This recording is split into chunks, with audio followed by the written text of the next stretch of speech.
Ассаламу алейкум Ларми Нохчи. Добро пожаловать на стрим, дорогие друзья. Не забудьте, кто не подписался, подписаться и ставить лайки. Баркал, спасибо всем.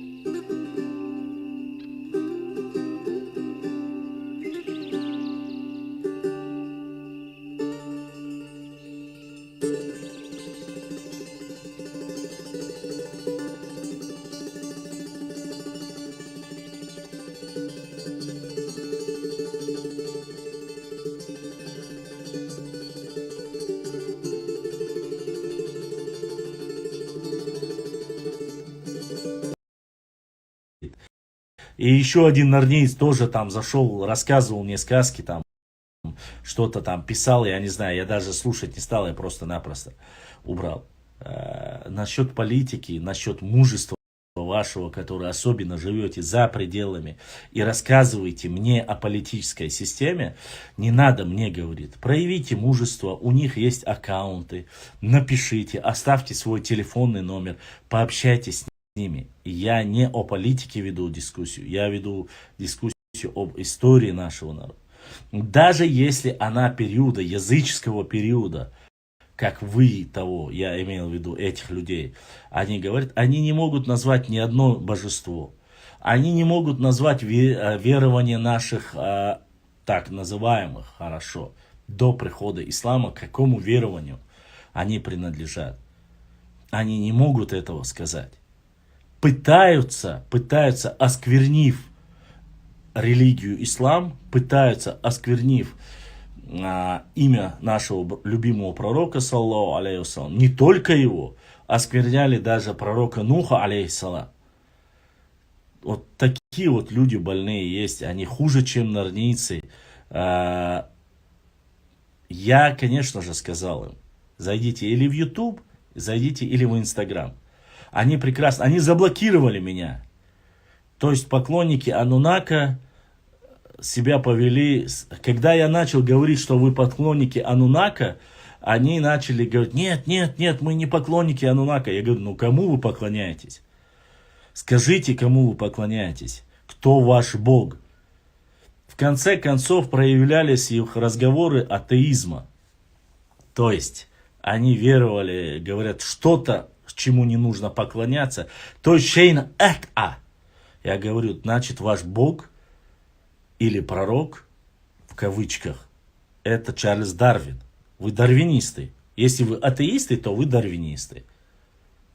Я готов был даже продолжить с ними дискуссию дальше, но только с точки зрения, опять же, истории. Но я уверен, почему-то они не сильно были знакомы с Дарвином. Они гуглили слова, которые я им говорил, уходили через 10 минут, там загугленные прочитали в Википедии или в шейх Гугла и приходили обратно со мной вести дискуссию. И эти люди сидят и пишут, и разговаривают. Писали они и там были пару ребят, я надеюсь, что придут, если придут, конечно, в эфир. Опять же, если вы не уверены и не знаете верования наших там, грубо говоря, предков с точки зрения истории со времен Джахилии, как назывались, там названия. Они мне говорят, название Аллах, говорят, это языческое имя божества, которое пришло от Сирии. То есть они рассказывают то, что я и так знаю. То мы все знаем, что эти все остальные тотемы божества были убраны, что это все было объединено в единое название Аллах. И что оно является. И как точно так же, как и наше название Дела, которое было и до того, как мы стали мусульманами. Но использовали. Но сегодня, когда мы говорим Дела или Аллах, это подразумевается один Всевышний Аллах, всемогущий. Творец всего сущего и на небесах, и на земле, и везде. Тут речь, конечно же, я опять же говорю, это очень сложная тема. сложная тема, потому что даже в истории-то не сильно разбираются. А говорить об каких-то оккультных вещах, об оккультизме или говорить об истории, там, с точки зрения, там, я не знаю, я думал, мне так казалось, это, конечно же, нисколько не украшает никого. Вот. Так.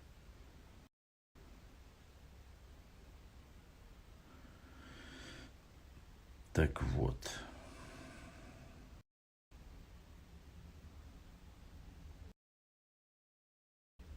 Так.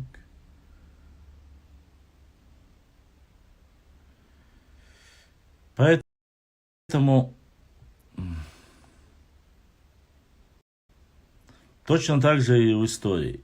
Выслушав сегодня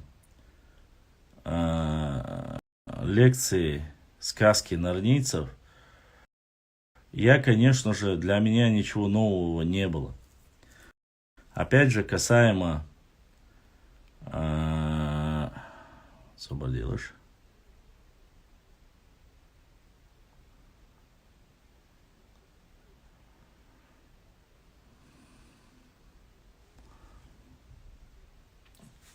Так. Касаемо истории, касаемо вот этих вопросов, которые они задавали, если бы даже, дискуссия меня просто-напросто очень сильно оживила. Реально оживила.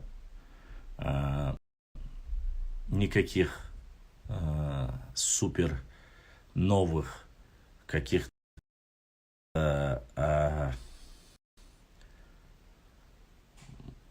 вопросов касаемо или религии, или не стыдно. А потом у этих шоколята, которые сидят снизу, поддакивают, говорят, да, они такие, они они никогда не могут, и ни один из достойных историков, они опровергли и так далее, и так далее, и так далее. Да, еще приговариваю всегда свою любимую, да. Да, конечно. Ну, во-первых, чтобы что-то, в принципе, переделывать, как такового его нет. Да, я сегодня узнал, оказывается, готовят супер разоблачение нашему профессору, доктору исторических наук Гапурову. Тоже якобы готовит суперское опровержение, любитель Ермолова. Так что думаю, что интересно еще впереди. Нисколько, ни на йоту эти люди не останавливаются. Как они вели дискуссию ложную, так они ведут ее дальше. Так, вот. Что касается... столько вопросов, я думал, вот сейчас начну и прямо там... Я хочу, чтобы вы задавали вопросы, Ибрахим, если ты подключил YouTube и Facebook, если кто-то хочет там зайти в эфир и спрашивать, как это сделать, направь их в Instagram, пускай они зайдут и никому не отказывают. Главное, чтобы были готовы показывать свое личико. Там не надо говорить, там, я не медийное лицо, я не такое лицо. Не надо вот такие вот вещи говорить. Медийное, не медийное, если ты любишь болтать, особенно касается это людей, которые любят материться. Я вообще, честно скажу вам, я от таких людей диву даюсь. Много ума сидеть в директе, материться не нужно. Только быдло, безграмотная баранта может материться и говорить каждое слово через слово матом. Не нужно этого делать. Во-первых, это показывает вашу слабость, кем бы вы ни были. вашу трусость и ваша неспособность вашу. Никогда не материтесь, не нужно. Если у вас есть доводы, приведите доводы. Если у вас есть аргументы, приведите аргументы, скажите. Вот я считаю так-то. Мне считаю, я вот хочу сказать это. Не нужно, как подлый шакал, сидеть в эфире, записывать все там. Вот я вот записал там все, а потом заходить мне в директ. Не надо. Если у тебя есть аргументация, заходи в эфир. Другое дело, если вы что-то отправляете меня в директ и спрашиваете, что ты думаешь по этому поводу, насколько это достоверно. Недостоверно. Это совсем другое. Книга Джамирзаева у меня есть. Эта книга, оказывается, это... да, кстати. Подождите, сейчас мы посмотрим. Неужели я ее... Так.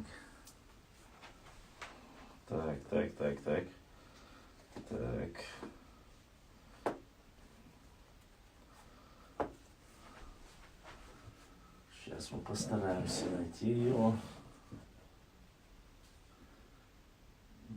Неужели я его оставил в селе?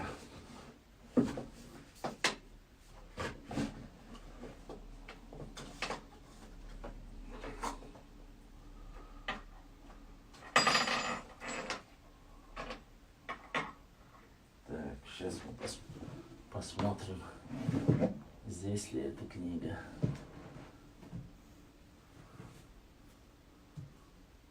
Так. Быть или нет? Уши машут ослом. Так. Неужели я его...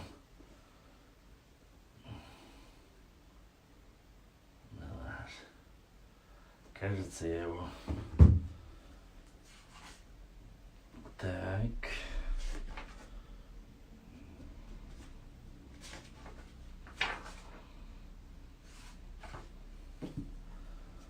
Сейчас.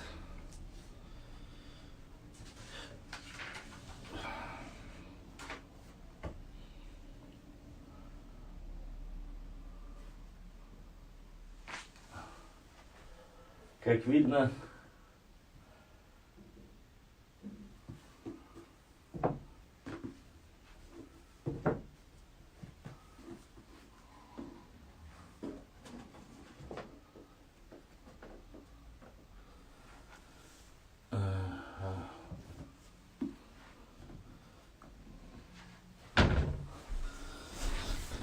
так вот. Ага.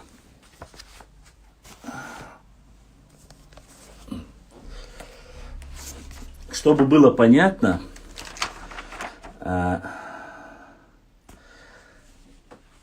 для особенно туповатого нарнийского ученого передайте ему обязательно это. Вот эта книга. Вот это. Великолепная книга. Академия наук Грузии. Институт истории и этнографии имени Иване А. Джавахашвили. Российская академия наук. Институт этнологии и антропологии. Речь идет о Джамирзаеве Салмане, которого так сильно Русик пытался опровергнуть и подать на него суд. Я не знаю, там вместе там он говорил, что подадут в суд и сделают что-то с Джамирзаевым. Так вот, может быть, не знает кто-нибудь, передайте, особенно те, кто мне скидывал ссылки и говорил, что он разоблачил Алироева. В этой книге, автором которой является, опять же, является Джамирзаев, да, рецензенты, вот они, рецензенты, вот, посмотри, баранты, не образован, видишь, рецензенты? Рецензенты это не авторы. Рецензенты это люди, которые проверили ту или иную информацию, ознакомились и дают на это добро. Рецензентами вот этой книги, которую вы пытаетесь подать, это самое, что ни есть, одни из лучших представителей и одни из лучших докторов исторических наук, академиков Грузии, Советского Союза, России, и не только и Армении, и, если я не ошибаюсь, и точно так же и Украины.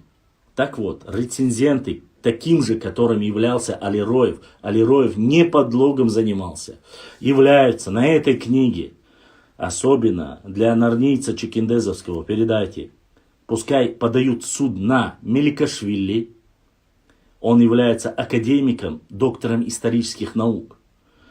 Точно так же подлогом занимается якобы, я не утверждаю, я говорю, что они не являются, но некоторые с головой не дружащие люди, еще раз повторюсь, говорят, что рецензенты являются авторами книги.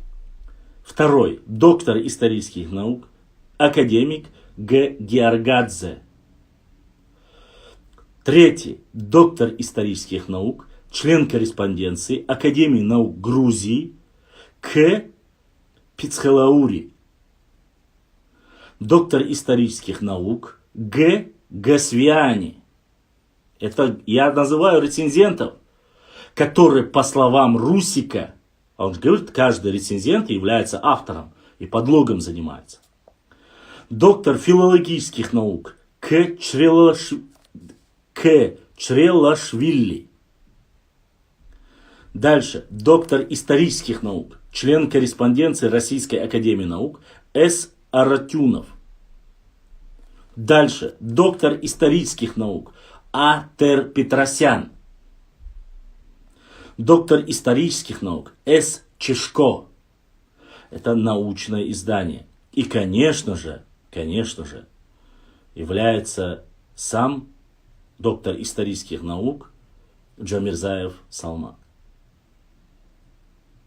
Чтобы было понятно, здесь 3, 6, 2, 5, 8, 9 докторов исторических наук, 9 докторов, 2 академика, 1 член корреспонденции, 1 доктор филологических наук,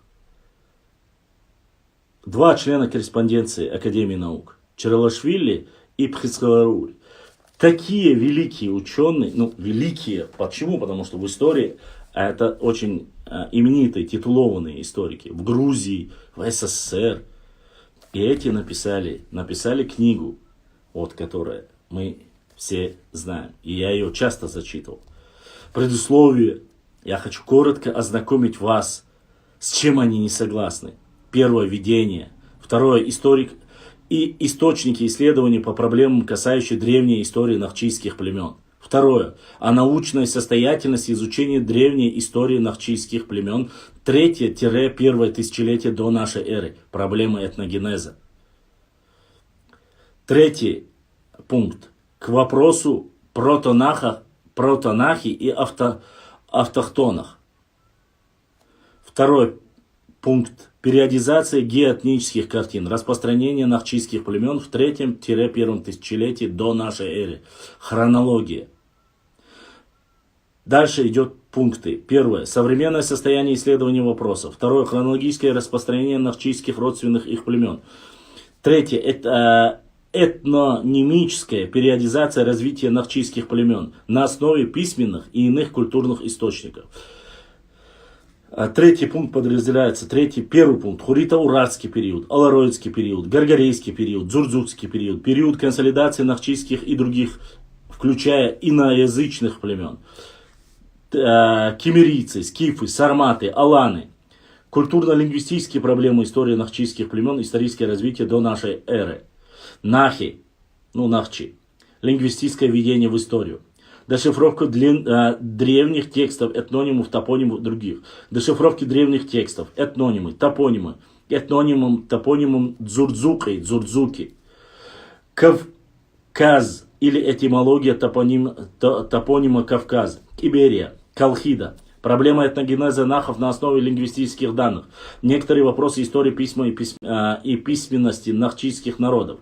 Материальная культура. археологическая культура, курааракская культура, майкопская культура, кайкено-харачевская культура, кабанская культура, производственно-техническая культура, строительство и архитектура, землевладение и скотоводство, металлургия, ремесленное производство, духовная культура, основные мировоззренческие аспекты чеченцев, проблемы культурного роста, историко-лингвистический анализ некоторых общественных атрибутов чеченцев, этнические нормы нахчийских племен, некоторые аспекты эпоса, предания религии и мифологии нахчийских племен, предания происхождения жизни на земле, героический эпос нахчийцев, религиозное и иное возрождение древних нахчийцев, историко-этнологические и этнографические проблемы нахчийских племен, древний быт, нравы, обряды, традиционно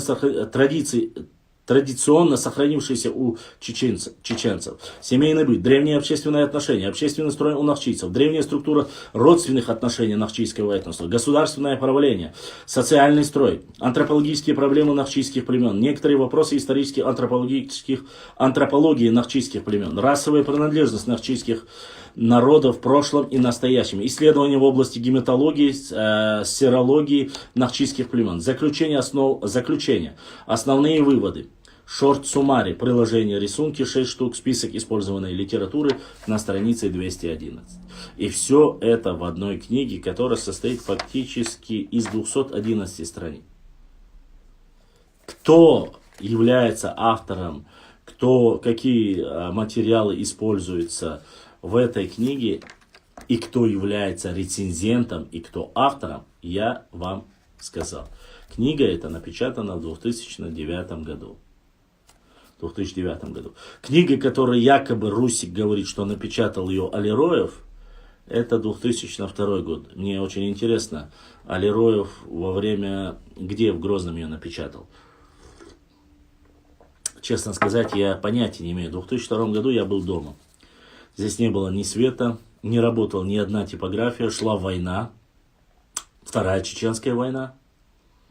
И никакую книгу сам Алироев не сидел, не печатал. Есть ли какие-то вопросы, где-то какое-то общество, АКО, которое не является ингушским обществом, Акы, Илам Акы, является исконно чеченским, Тейпом и Тукумом. Прошу не путать. Тейп – это Лам Акы, который живет в горной части, а Тухум, акинцы – это те, которые проживают в Аухе, на исконно своих землях. Прошу не путать Гоголя с Гегелем. Если у вас нет понятия, кто такой рецензент и кто такой автор, это ваши проблемы. Опять же, Лема Дадаев, он перечисляет, говорит, Лема Дадаев. Я, честно сказать, о каком Леме Дадаеве идет речь, я не знаю. Лема есть. И был у нас министр образования Лема Дадаев. Его я помню, Урсмартановский.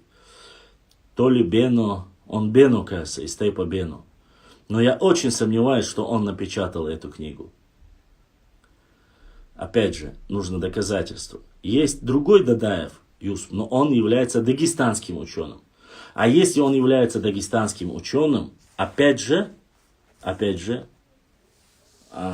он может ошибаться. Потому что, знаете, что самое? Мне нравится в теме, когда особенно нарнийцы употребляют и начинают говорить, апеллировать аргументами. И они начинают говорить, что вот нам нравится, вот, допустим, Услар. Услара, с одной стороны, Услара любит, а с другой стороны, где Услар говорит, что нету такого-то языка, это все только чеченский диалект, они начинают поносить Услара. Халида Ашаева с одной стороны поднимают, говорят, он красавчик, а с другой стороны пытаются замазать. Якобы все чуть ли не ученые пытались все время что-то сделать, какой-то подлог. Я очень сильно сомневаюсь в этом. Опять же, это то же самое, что называть кабардинцев, черкесов и адыгов. Я не знаю, кто это делает, но их пытаются разделить. Хотя это все общество одного единого народа адыги. И все равно специально, принципиально делит этот народ. Делят кабардинцев, делят черкесов, делят адыгов. То есть они делят их, как будто это три разные народа. Понятное дело, что это может быть ошибочно, что это могли сделать там хорошо. совкапитеки, как их называют, да, совковые историки, которые сегодня оказались самыми нечестными и так далее. Хорошо, но не все же были такими. Я понимаю, что была какая-то система, и кого-то там нужно было контролировать. И, опять же, я не сторонник того, чтобы все тотально контролировать, но я и понимаю, потому что если дать разгул таким нарнийским ученым, они могут напечатать столько всего. Ибрahim, вопросы, если YouTube ты подключил, задавай вопросы оттуда, все, что есть, все без исключения, хорошее, плохое, не удаляй, публикуй и отправляй сюда. Если нету мата, ничего не удаляй, Ибрahim. Я прошу тебя и админов. Башлам, ты кому это рассказываешь? Они сами это все прекрасно знают. Цель нарнийцев это не поиск истины и разобраться, а сознательно заниматься в искажении и переделать под себя. Достаточно посмотреть, как 3 народа искусственно дробят и какие народы искусственно укрепляют. Сразу видно, кто есть кто. Согласен. Допустим, дедойцы, андийцы и аварцы. Те дедойцы, которые уходили, и андийцы, которые уходили, они говорили, что мы абсолютно разные. И у нас язык разный и так далее и тому подобное. Ну, по сегодняшней теме их начали максимально сжимать и довели до того, что многие говорят уже на аварском языке. Ну, примерно я говорю, что было понятно. Их никто не делит, они укрепляются. Да, есть какие-то там небольшие группы, которые хотят еще поддерживать свою самоидентичность. Но там не понимают, просто друг друга не понимают, чтобы было понятно. Эти люди друг друга не понимают. Это разный язык. Но опять же, они объединяются, и им никто не мешает. И сегодня, опять же я говорю, данные есть у меня, если вы хотите, я опубликую, никаких проблем нету.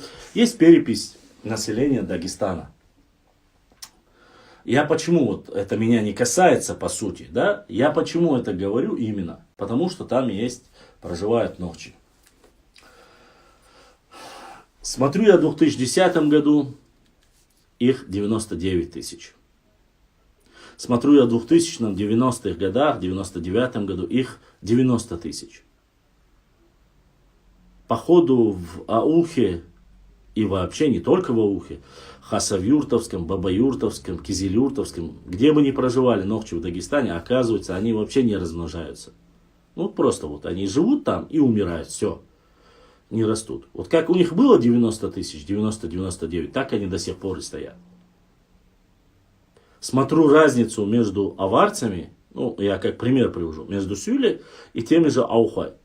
У Сюле прирост населения за эти годы 200 тысяч человек. А у ауховцев прироста нету никакого. Там 1000-2000 человек. Это как? Или они разучились детей, я не знаю, как-то. Как здесь девушки в эфире, я не хочу говорить, просто я не могу понять. То есть, когда ведут статистические данные по объединению определенных нужных для себя людей, их можно много сделать. А когда нет, надо убрать. Вот как они, Красный Горшок и ему подобные, сидели там и говорили, ауховцы, акинцы это не ногчи. Акинцы, вот, и опять же он утверждает, что ингушевский, опять же, Алироев говорит, подтусовал, подделал, убрал там, говорит, акинцев и галашевцев, и сделал там Чеберлой дописал, и Шароевцев или кого-то там написал, говорит, своих написал. И опять же, еще раз я вам говорю, Самойлов, будь то Самойлов, больше чем Самойлов, и знает, и записал Берже, который ненавидел чеченцев. Понимаете, ненавидел чеченцев. И все же, больше, чем у Берже, научных работ по Чечне нету.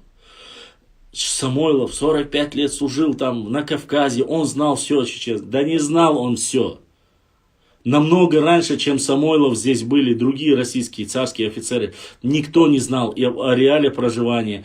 И многие, все фактически пишут, что их история неизвестна.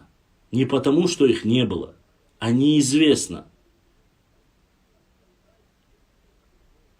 О периоде, который ты говоришь, вас как таковой вообще не было. Чекиндес, конечно, может говорить все, что угодно, я понимаю. Язык без костей, там, как они любят упрекать меня, там, бабосики нужны, все остальное. Я это понимаю. Но опять же, в каждой вещи есть грань. У каждой вещи есть грань. Эти грани не стоит переходить. Где проживали ногчи, там, ареале реки Сунжи и Аргуна, от истоков их гор,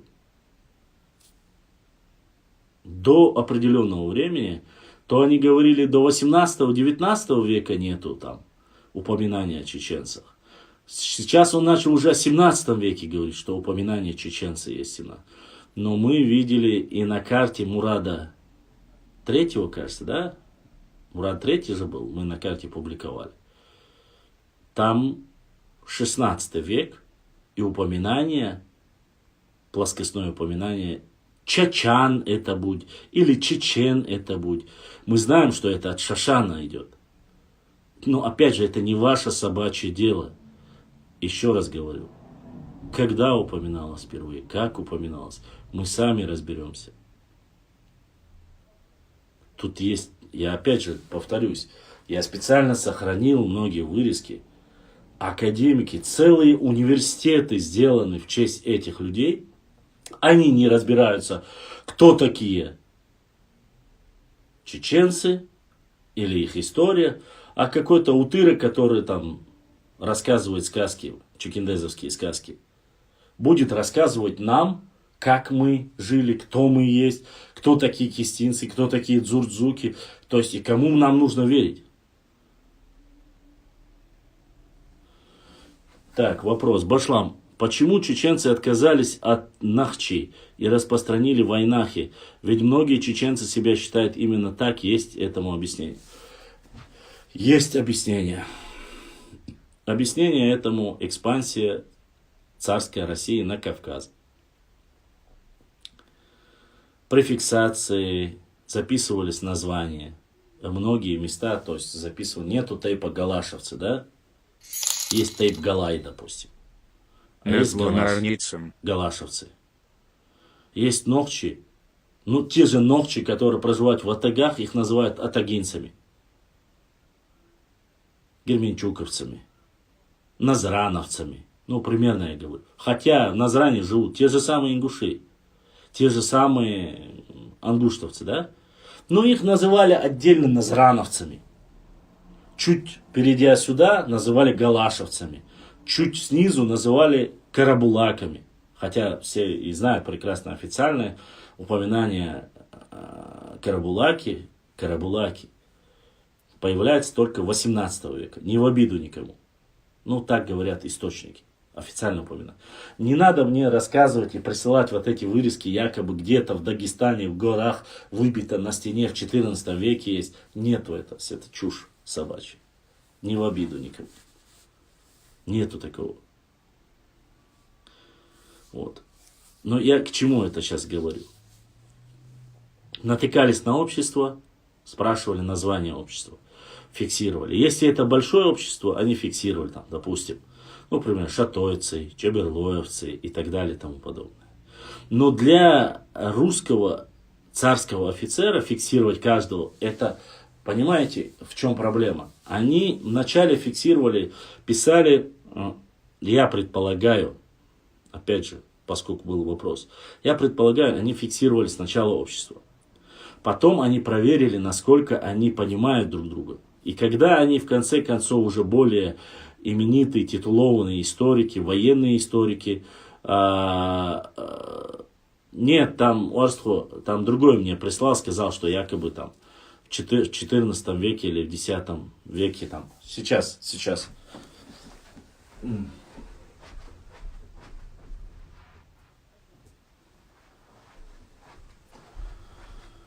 Ну, мне прислали, что там якобы в этом брат Арби задонатил, Арби дал Сейдуэль, дал Духу Ахват. И у нас сегодня первый донат от назло нарнийцам. Экстрим Европа. Но я так понимаю, это европейские братья наши, или сестра задонатила. Аларойцы, на зло нарнийцам. Алроа, дал си дуэл, дал дух дах дуэл, дал са дуэл, будиснек изершках, соудолетил. Извините, что я не сразу прочитал, но сейчас.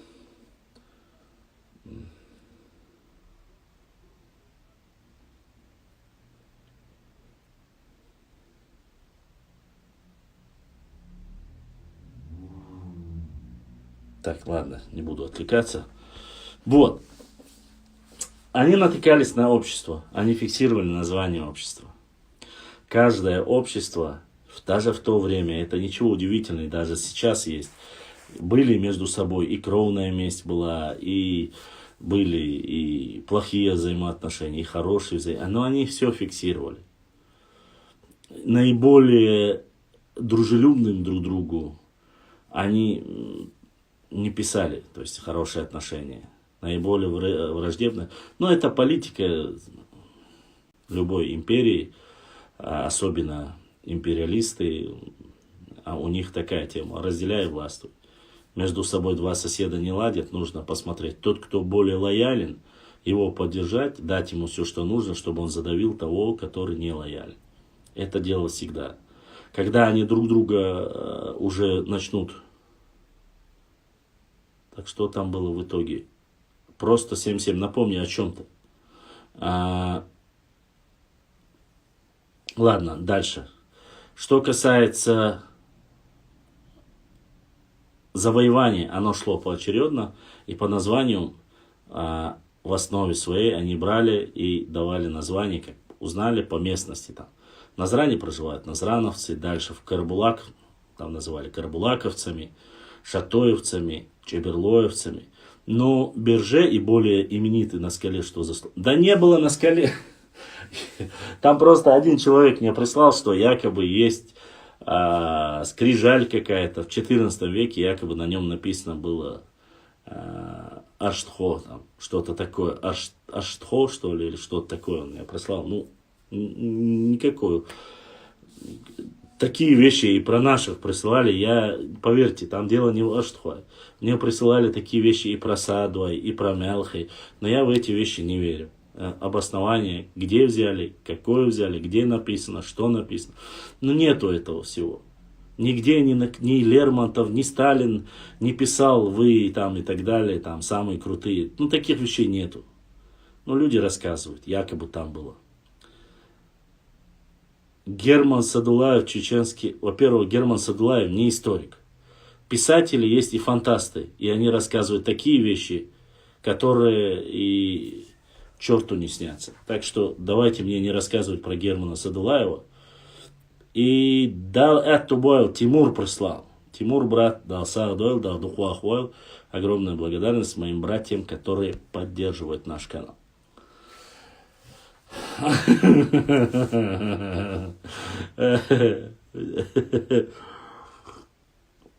Ну, и мне прислали видео с одним чикендезом, который говорил, что он там поклоняется какому-то божеству Анунаки, что ли. Ну, больной, да, Маршал Дуэлсон. Что поделаешь, я думаю, что это человек больной. Иначе никак нельзя это назвать. Вот. А по этому поводу насчет неподтверждения. Я говорю об официальных вещах. То есть, чтобы вы понимали. Я не говорю, что этого не было однозначно. Но любая вещь, которая... Вот книга, да? Вот книга.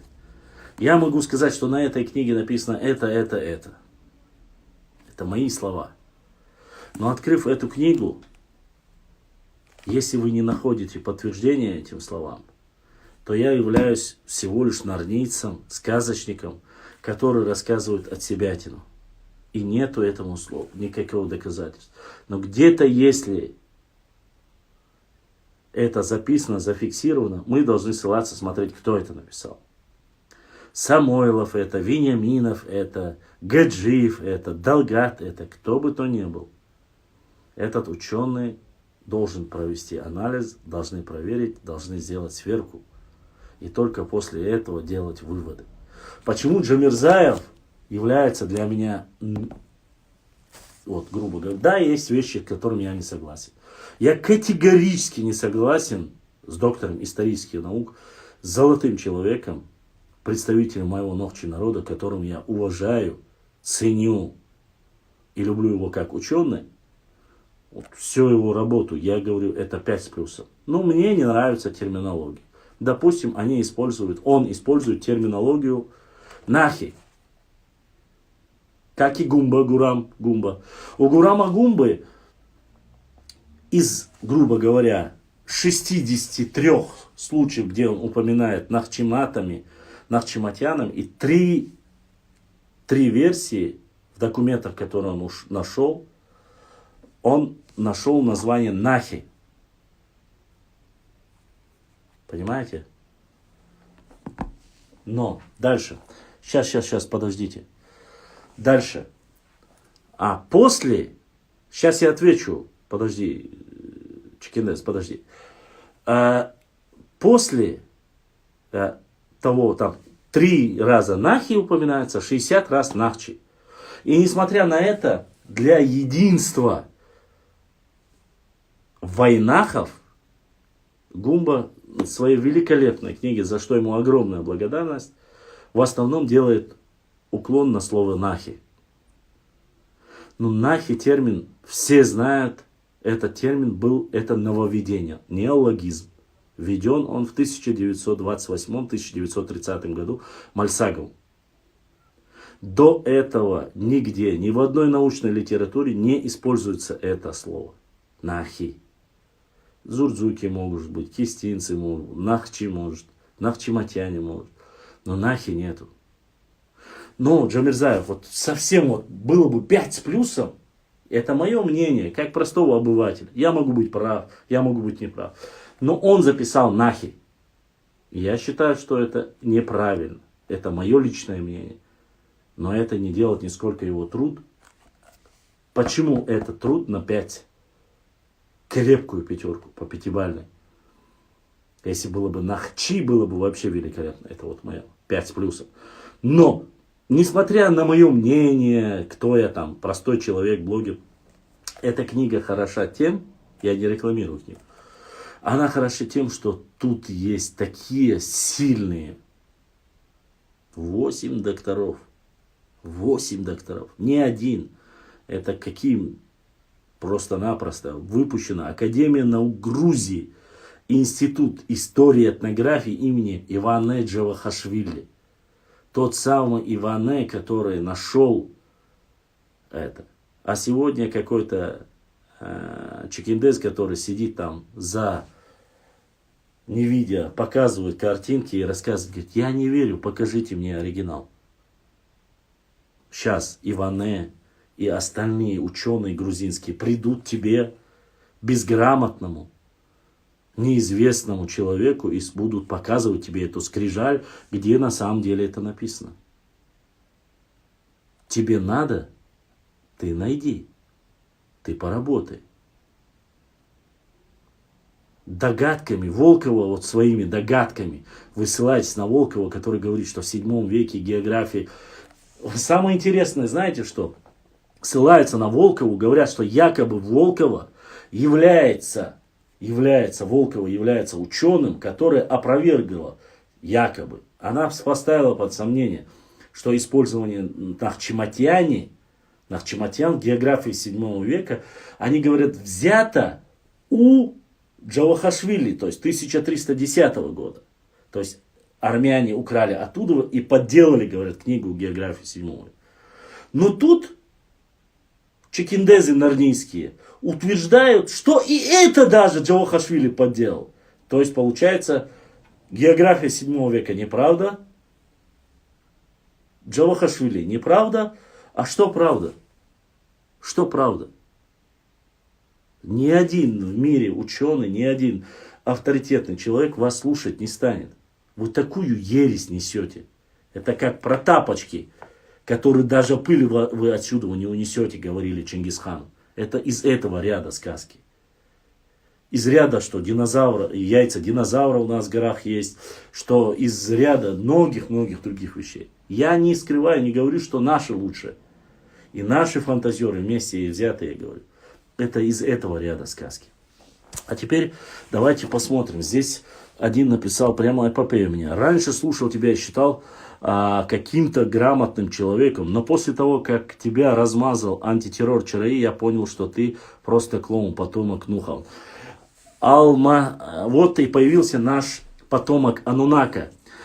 Ал-Масли, ты еще расскажи о том, потомок Нуха. Я себя таковым считаю. Ты мне расскажи, потомок обезьяны и любитель этого Анунака, и как там вас еще называют, ваш пророк, как его, Дарвин, ваш же пророк, да? Ты и есть антитеррор ЧР. Ты безграмотный, мало того, вы меня заблокировали. Размазать такие, как ты, меня никогда не могут. Похвал от тебя слушал и читал, чихать я не хотел на тебя. Я говорю, ты безграмотная обезьяна, которая не знает историю своего народа. Поклоняешься ты Байдену, поклоняешься ты обезьяне, поклоняешься ты Джордано Бруно или Галилей Галилео. Мне без разницы. Тебе место уготовлено. Что касается с точки зрения религии, я даже с тебя и говорить не буду. Ты потомок обезьяны. Ты как раз тот, твоя теория заключается именно в том, кем ты есть. Так. Ты дарвинист, да? Дарвинист? Потомок Анунака ты. Наш анунакский воин. Арштинское наибство отправил донат. Арштинское наибство дал саду будничник СЖК удовлетворил. Мне не нужны плюсы от тебя. Ты можешь зайти сюда, показывая свое личико, и рассказать мне историю моего народа. Тебе и твоя поклонница там была еще. Я ее Homo erectusом назвал. Вы же поклоняетесь, кому вы там? Чарльзу Дарвину вы поклоняетесь или кому вы там поклоняетесь? Размазать таким, как ты, меня во сне, в бреду, бухой, может быть, если ты будешь, пожалев тебя, я бы еще мог бы сказать, гуляй, Вася. А так, кишка тонка. Таких, как ты, я много видел. Башлам Бузуртанов очень даже известный в санатории Пятигорск стоящий клиент. Ну, это уже... Ты такой же постулат, как Башлам. По факту есть видео, где Башлама размазали как ребенка. Зачем ты пустословишь? Кто меня размазал? Хоть одно видео.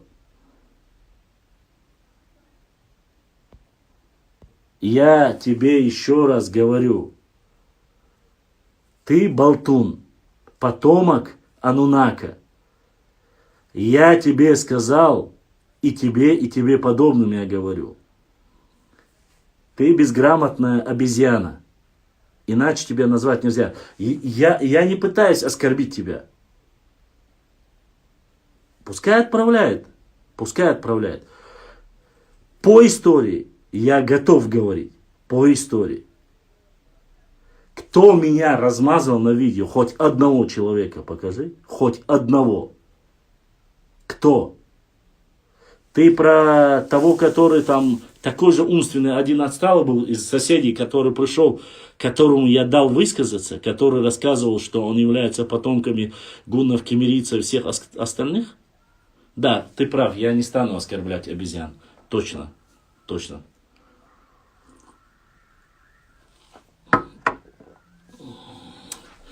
Анунак, тебя бесит, что мы никогда не поклоняем, ты раб, который можешь представить, если люди, которые... Я поклоняюсь Всевышнему Аллаху. Я поклоняюсь Всевышнему Аллаху и делаю все, что сказал мой любимый пророк. Мухаммад, саллаллаху алейхи вассалям.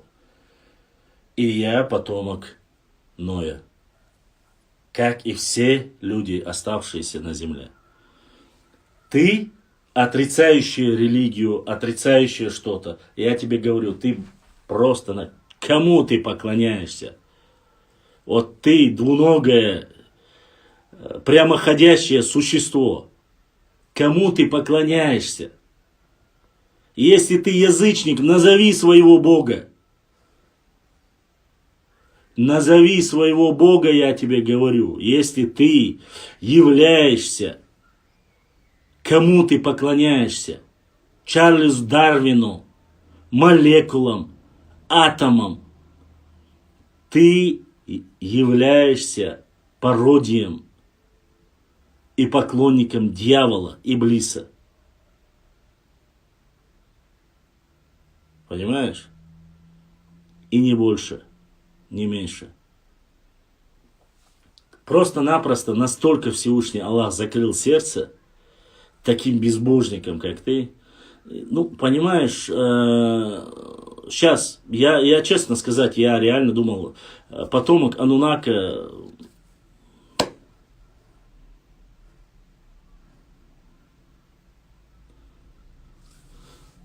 Ой, ты тупой.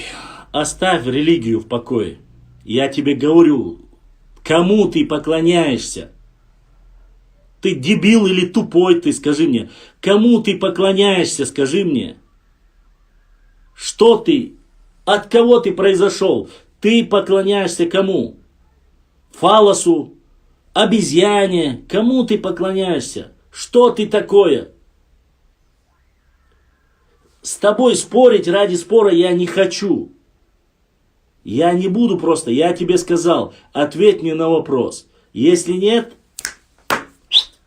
давай, домой, до свидания. Таких атеистов, как ты, я давно уже схавал и проживал. Я знаю, и побольше тебя знаю, и про философию знаю, и про каббалистику знаю. Такие, как ты, меня ничем не удивят. Я тебе говорю, кому ты поклоняешься.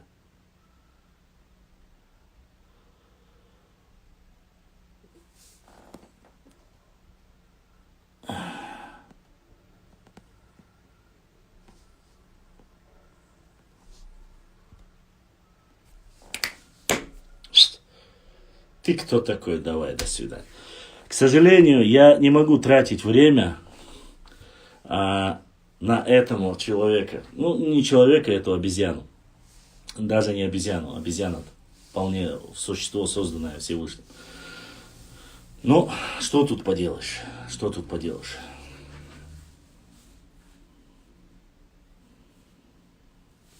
Да, я ты вой. Ибраим, что там у нас есть? Давай с Ютуба вопросы. Запрос он мне не отправил. А болтать с ним матрица ломается. Это что? Это что за чикидезы? Я говорю, я просто от этих людей просто я в шоке. Я реально в шоке. Это настолько... Вот просто людям делать нечего. Это вот такой дебилизм высшей марки. Вы понимаете, есть люди атеисты, да? Они не верят в Бога, никакого Бога, они веруют только в науку. Если он говорит, что он атеист, он должен предоставить свою догму.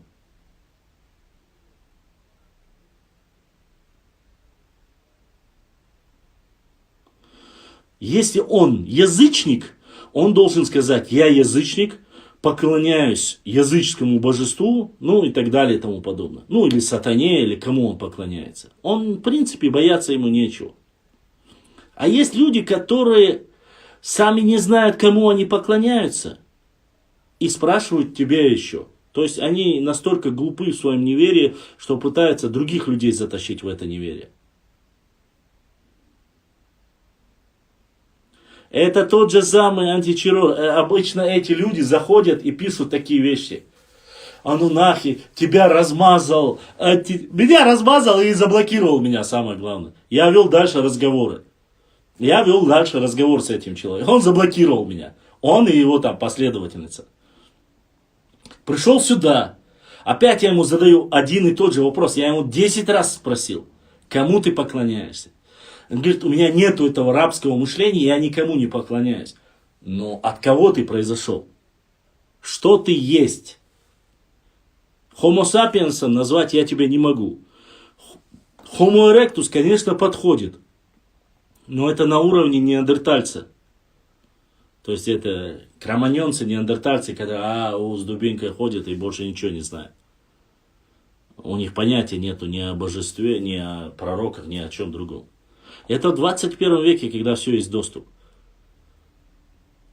Поэтому, да, он есть Грут, согласен с тобой, абсолютно, полностью согласен с тобой. Есть такие люди. Но они есть давно. Почему? Потому что мы видели, что в разных телеграм-группах их ловили. Они говорили, что нету Аллаха, что нету пророка. Там оскорбляли, писали. Это люди, которые непосредственно занимаются религией, знают Шейтный Жин Штейнбуэл. Я не знаю, но из области, которые на подсознательном уровне или сознательном уровне, эти люди больны. И думают только... Ладно, давайте продолжим про историю. Про Джамильзаева и его книгу я сказал. Так, тот, кто там... Так, Ибраим то, что прислал, я зачитал. Так, ага.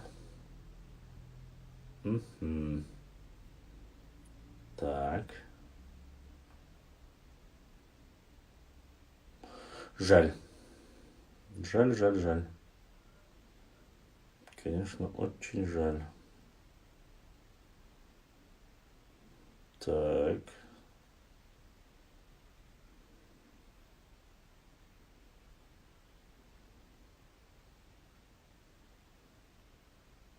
Сейчас.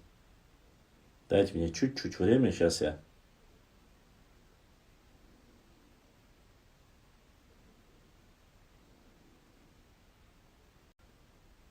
Угу.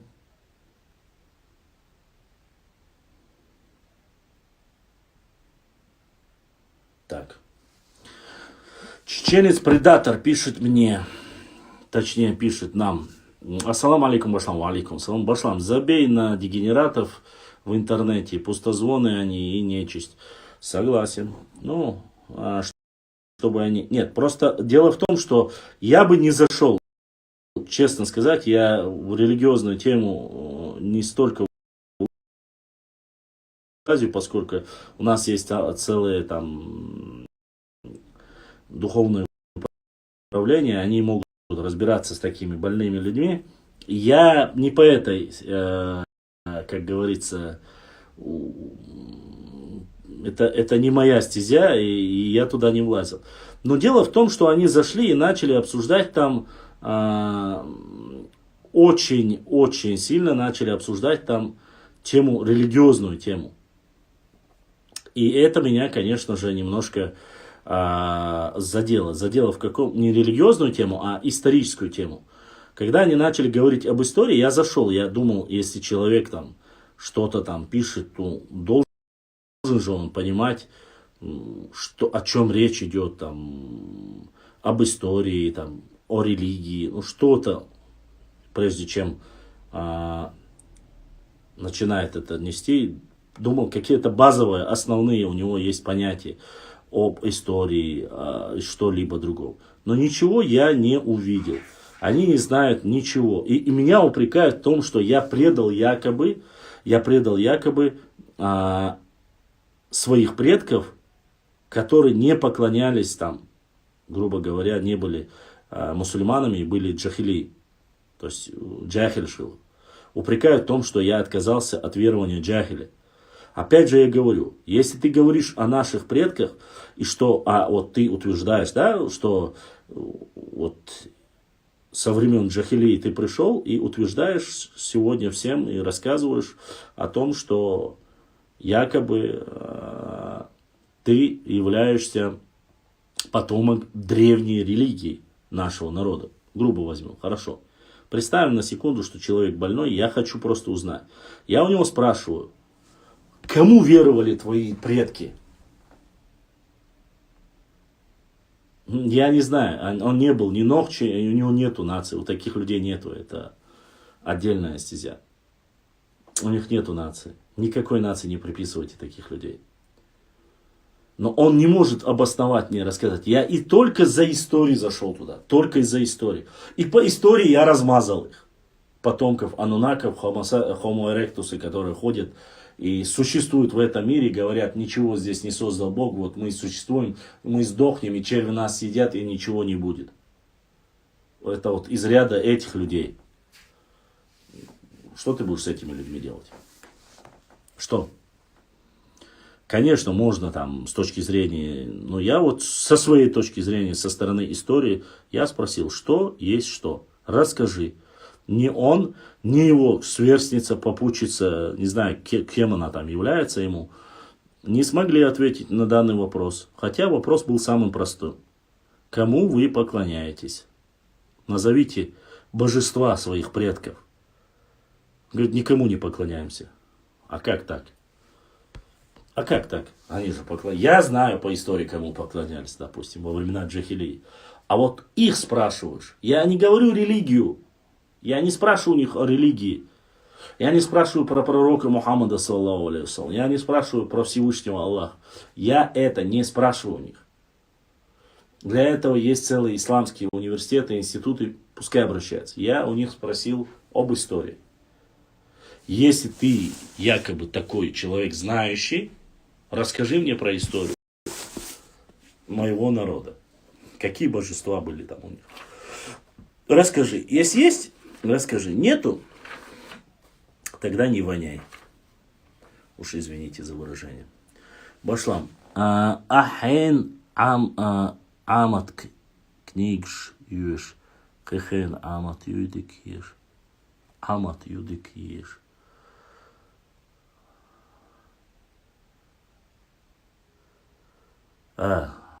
Зейн дубаха киншки цеоля амат киншки бог дуя. Нахши. Ас дука yola киншки юеш yola гүржи қиеш қомақ бола вай нахшиш язин yola амач дуй маргалу язин yola қиеш қом вай маргал хлят язин yola церн шуеш. Вайга ха дука амат سيجاوري حسن كينشكشيو حسن سيجاوري حسن بكاو إلى سيجاوري جابوري تعت ميتك شوت أقب مثلا جيم حيوت بس جمر زايرين شايك حيوت أسا شو تياديكيو برج تعتسيش يوش قص عمتي عمت Дикду изом. Дикду. Эту книжку мы еще...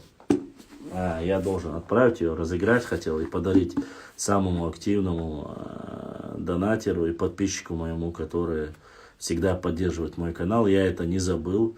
И, иншаллах, когда с Ибраимом мы разыграем, посмотрим. Это очень хорошая книга. Книга 1750-1820 годов. Это та самая книга, которая напечатана в 1823 году.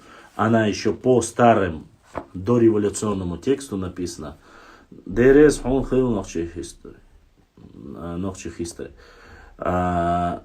Кстати, я вам говорил, что слово «маргал» и в словаре точно так же переводится, как история.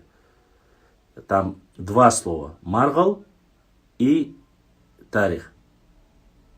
Два слова, обозначающие историю. Но тарих, насколько я знаю, это арабское слово. А вейдуаш маргалду. История в переводе обозначает маргал. Вот инса вейн маха ара гокузяха вейвашу нохчи хистори вошу вейвашу кинчках нохчи мата амат олбах. Амат. Нохчи хистори сонис кахти амат кинчках амат олевой нохчи мата. Абат оли харсу, ответь на мой вопрос. Отвечу на твой вопрос, когда я его увижу. Что за вопрос у тебя был? Книгу мы разыграем, с Ибраимом отправим нашему самому хорошему подписчику, который донатит. Башлам, почему не предают земле кости наших предков? Админ, хороший вопрос. Я задавал его, но ответа на этот вопрос я не получил. Все, кятаун, амат. будем знать, всем моим подписчикам, чтобы знали, на родном языке Нахчимата книга переводится как будем каждый день по одному слову будем запоминать. Книга в переводе на чеченский язык это Амат. История на чеченском языке это Маргал. И понемножку будем фиксировать. Я знаю почему вопрос. Я знаю почему. Это вопрос, ты говоришь, я знаю почему. Но у меня я спросил, мне объяснили, что если я этот вопрос задавал, когда ездил в горы. И там наших этих солнечных могильников, склепах, очень много костей. Я задал этот вопрос. Почему бы перезахоронить их и сделать с них дуа? На что мне ответили, если я правильно понял. Может, я не говорю, что он глубокий альма человек, но мне сказали, что люди, которые умерли в неверии, в джахилии, что их хоронить, что нету такого хадиса, чтобы их хоронили или перезахоранивали по исламским традициям. Я предполагаю, что из-за того, что они были джахилями, их не хоронят. То есть хоронить нужно по исламским традициям. Являясь мусульманами, мы должны хоронить людей как мусульмане. А эти люди не были мусульманами. Возможно, они были мусульманами, но, опять же, доказать сложно, потому что они все в склепах. Ассаламу алейкум. Ва алейкум ассаламу рахматуллахи ва баракатуху. Как ты относишься к ингушам, наверное, нужно написать. Я отношусь хорошо. Хорошо отношусь к достойным братьям ингушам, я хорошо отношусь. Без всякого валлая, билая, талая. Есть достойные братья. Не то, что есть. Они приезжали ко мне домой. Я с ними встречался.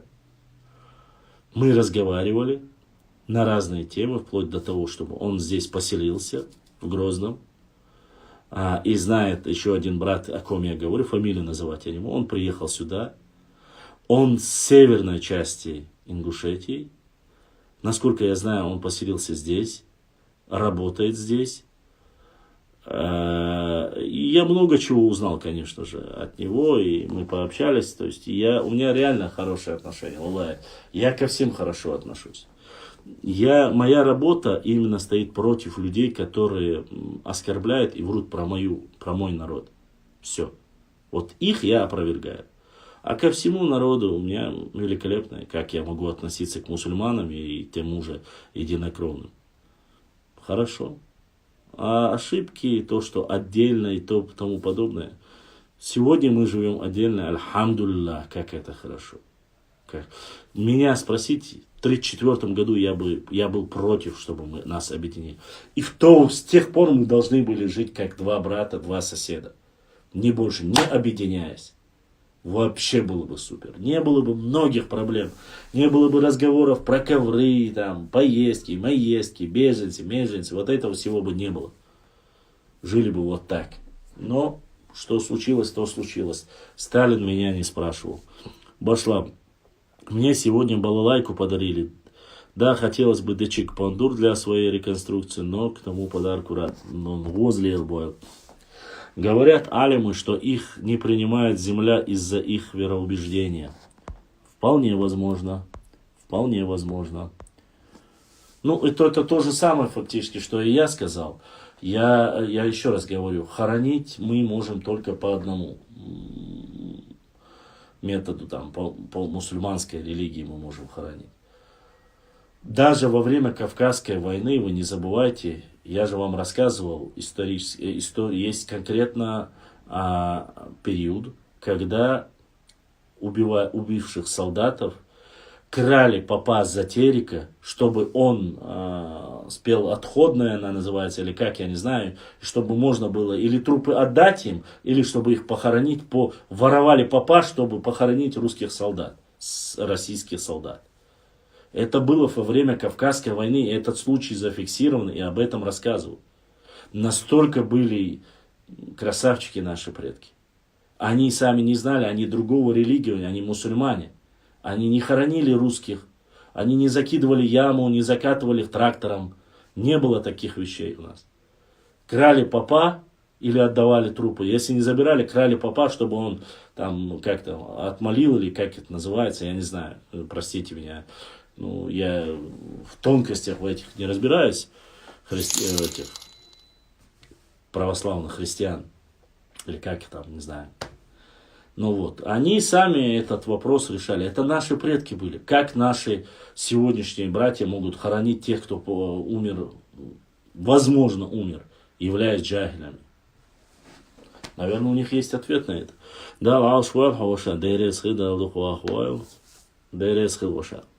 Башла, мой вопрос про Дарвина пропустил бы. Ну, что там про вопрос про Дарвина-то, а? Зумсо, что-то я не вижу твоего вопроса. Зумсо, нету твоего вопроса. Ага. Вот есть присоединился ты, Зум-снайпер, а вопроса больше от тебя нету. Зум-снайпера нету вопроса. Ногчи. Пошла, нету вопроса про Дарвина. И сегодня, прямо, я не знаю, сегодня инстаграмных мои войска обогнали мои подписчики с Европы. Это, насколько я понял, это Даутмартановская львица из Нохчи Тейпа Мержо. Таис, это ты? Если я правильно. Таис, да, садуэл, да, дукьяхюра. Аллах, да, буддистник, эзершка содолетит.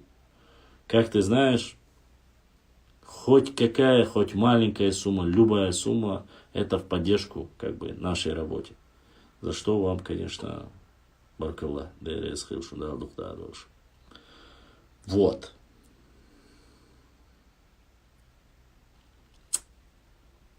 Да, кстати, название Даут-Мартан это не новое, это вот историческое название Ачхой-Мартана было Даут-Мартан. Так что это не ко мне, это известный факт.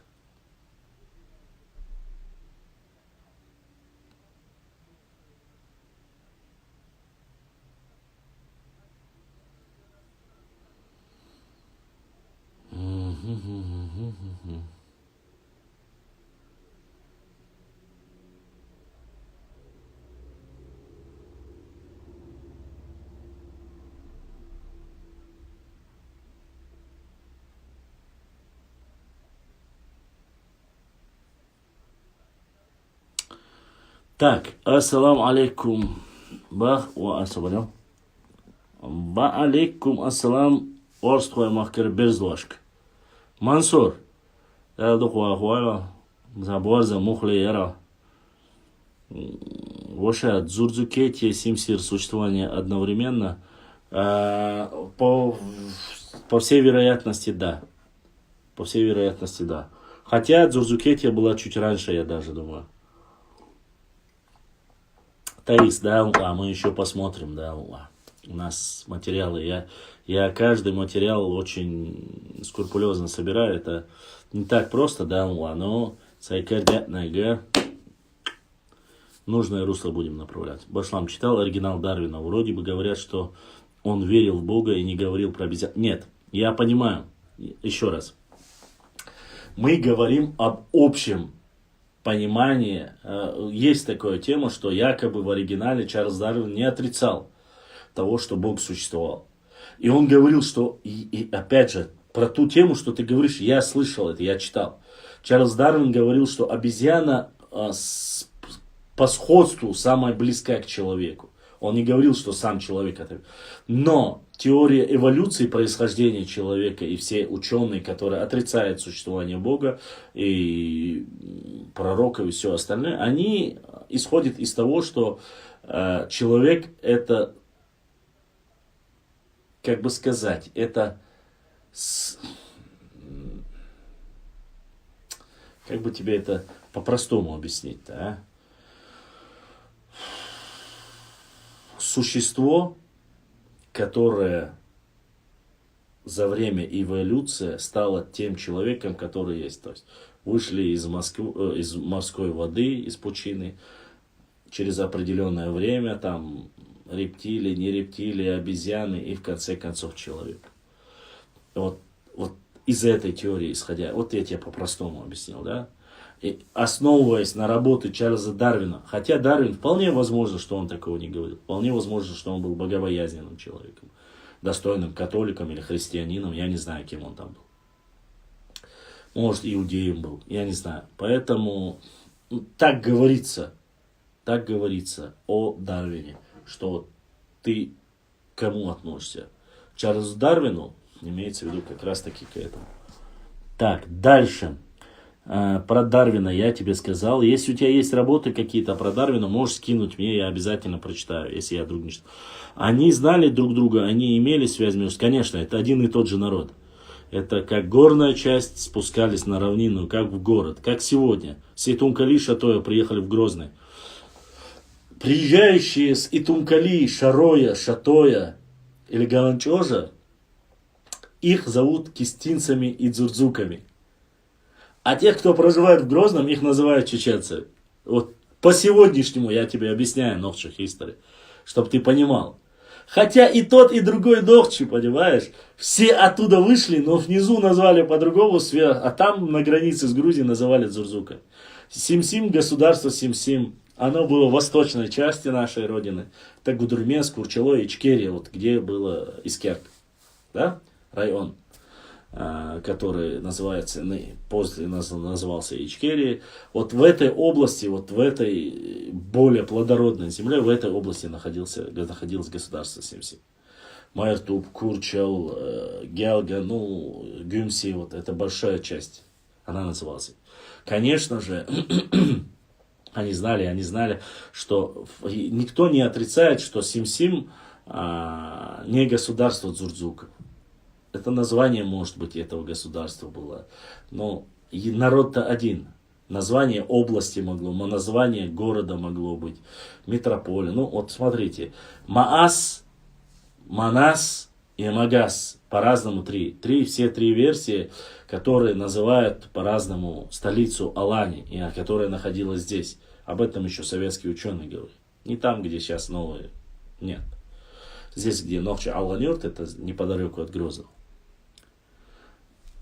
Каждый называет его по-разному, но по сути это одно и то же. Кто же там проживал? Опять же, проживали там. У нас есть поселок, особенно называют Маасом, поселок Калинина, да?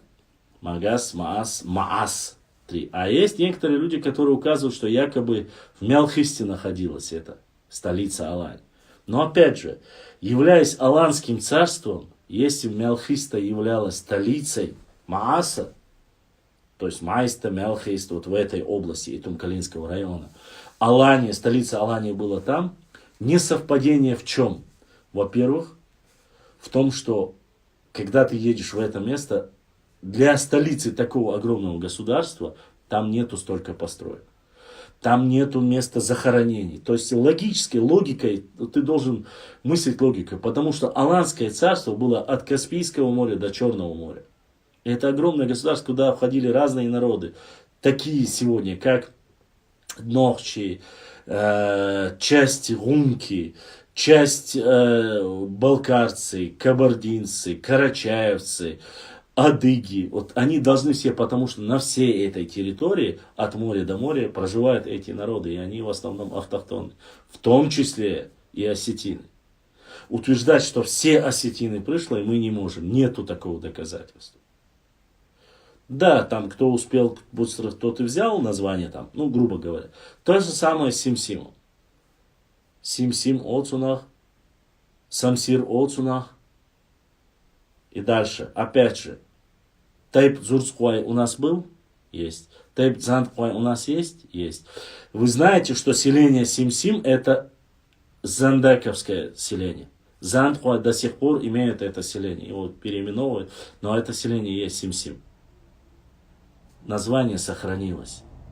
В памяти сохранилось. Документов нету, этого нет.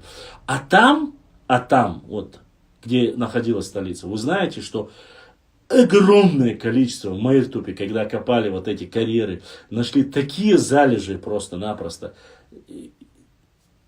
Непочатый край.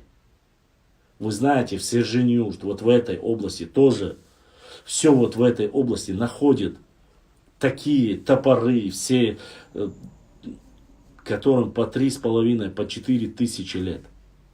Это советские ученые еще нашли. Там находят очень... И чернокопатели просто не отдают то, что находят. Ну, не верят наши люди, я не знаю. Или хотят продать, я не знаю, подороже. Но находят, начиная от Гудурмеса, и Герзель, Аул и все остальное. Столько всего находят. И это не имеет никакого отношения. Гумки, сразу я говорю, гумки – пришлый народ. Не забывайте об этом. Автохтонный народ и пришлый народ. Мы знаем, что Аланское царство с 1 века по 14 век. 1400 лет. Да, когда-то было более маленькое, когда-то было более большое. Рассвет 7 века у него начинается. Так, я что-то задержался немножко. Так.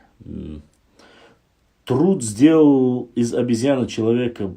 Да, башла. Я не говорил, что и балду. Валикум ассалам бяхан ва рахматуллах. Мы сначала были рыбами, потом эволюционировали, потом обезьянами стали, потом человеком, теперь мы станем волками. Хорошо сказал. Я тебе скинул видео, где очень авторитетный человек говорит об этом. Хорошо, брат, я посмотрю. Ну, я думаю, ничего нового, конечно, мы не узнаем, но ДРС, брат, посмотрю обязательно. Башлам, обидно, знаешь что? Нет, не знаю что. Ваша, не шути так, ты же знаешь, что нас... Башлам, Сюли раньше был нацией, я имею в виду аварцы. Нет, они не были нацией. Всех их называют леками. Они тоже от леков. Хотя лезгины ближе, конечно, но они считаются потомками леков. А аварцами их начали называть только со времен хана Авара. От него они взяли название аварцы. Я предполагаю, что первое их название было леки. Но мы их называем Сюлей, потому что они были огнепоклонниками. Сулей, есть одна из версий. Другая, есть и другая, там, конечно, типа, что на Сулаке, но мы не называли реку Сулак никогда. На чеченском языке Сулак звучит не так. Она называется Гуайхи. Нохчимата, она называется Гуайхи. Это когда-то, мы считаем, что это была граница. Вместо ареала проживали Нохчи народ. Но сейчас уже об этом и духа нету. Далым, Ансалта, Салата и так далее и тому подобное. Аух. Сократили, сделали его вообще до невозможного. Ну да, они свободу. Аллах, караю шадик цюнкараду. Брат, предки говорили, что экспедиция в советское время копались, и один проговорился, говорит, что за чашечкой чая. Вот. Ибраим, если есть, я еще раз прошу, Ибраим, что бы ни было в Ютубе, если нету мата, отправляй обязательно сюда. Я зашел в YouTube, качество, конечно, намного лучше, но инстаграмные мои братьев не было.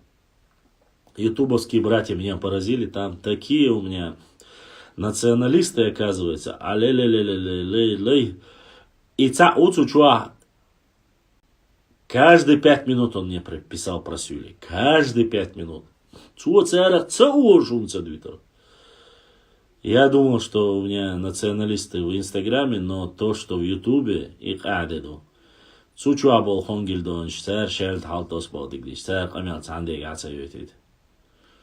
Опасные братья, Ютуб чува. Вот сейчас я веду трансляцию в Инстаграме, параллельно она идет в Ютубе, идет в Фейсбуке, чтобы вы знали. Одновременно идет вот на 3 платформах.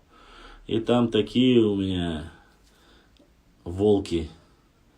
Башлам, а это правда, что имя Дагестана дали чеченцы? Раньше был Дехсанчу. Дехсанчу Орсазан, Дегиста Оршхазасун. Вот это правда. Он назывался раньше, чем давали. Ну, его называют по-разному. Считается же, что название как Дагестан он получил в 20 веке, кажется, он получил это название. Но фиксация этого места, в некоторых местах я видел Таулистан. есть написание. Я видел на карте. Но я так понимаю, что леки по-разному называют его. Да, хакать вали, кадила вали, да, хакать. Мачо еле южи хайур.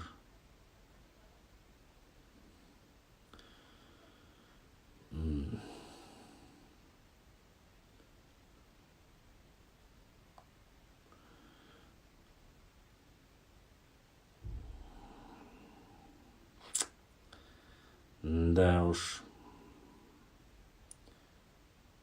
Беда не ходит одна, Богдоны. Все ша мелдол тыки что хунду. Что гелдал ди что хун. Садватах чумал райнды дохуй ойхо. Ладно. В буквальном переводе. Моя бабушка в 1910 году у рождения всегда говорила на дехиста. Смотрела махкой. Дехист. Есть такое дело. Дальше. Инопланетяне должны оставаться инопланетянами. Кто-то вообще не хочет, чтобы его называли инопланетянами. Несмотря на то, что они инопланетяне, в словах инопланетяне нет ничего оскорбительного. Горец, да ты прямо уж зарядил. Четенько. Все хорошо, тоже нехорошо больше. Да и умадается. Да не слыду. Риск швойка радец. Вы знаете, вот я просто-напросто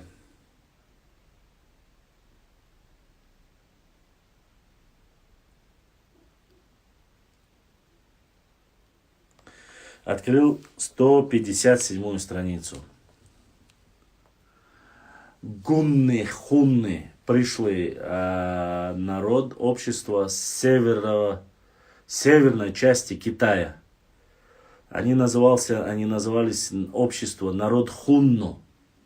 Хунны их называют. Они северная часть Китая, вот оттуда. По крайней мере, история мировая так говорит. Вот нечаянно буквально открыл. Аллахи, Мадушун. Это даже не там, где я вот заложил вот эти два стикера. Открыл 157-ю страницу. Та самая книга, которую мы кому-нибудь из наших подписчиков подарим. С автографом. Чечен, разделяемый на округи Арахи, Кулга или Джанти, запятая, Галгай или Галга, Джанти, Чабрило, Шабет, Чисрикакер, Карабулак, Майсты, Мерджи, Галашки, Дубан, я не знаю, кто такие Дубан, ну да ладно. К коим присовокупляет также Аксаевские округи, Эндери и Аксай под общим именем Качкалык, 6 деревень. Сие разделение на округи нельзя почитать определительным, есть ли бы они верно было в размещении округов, то не доставляют желаемого различия округов или волости от коих и так далее и тому подобное.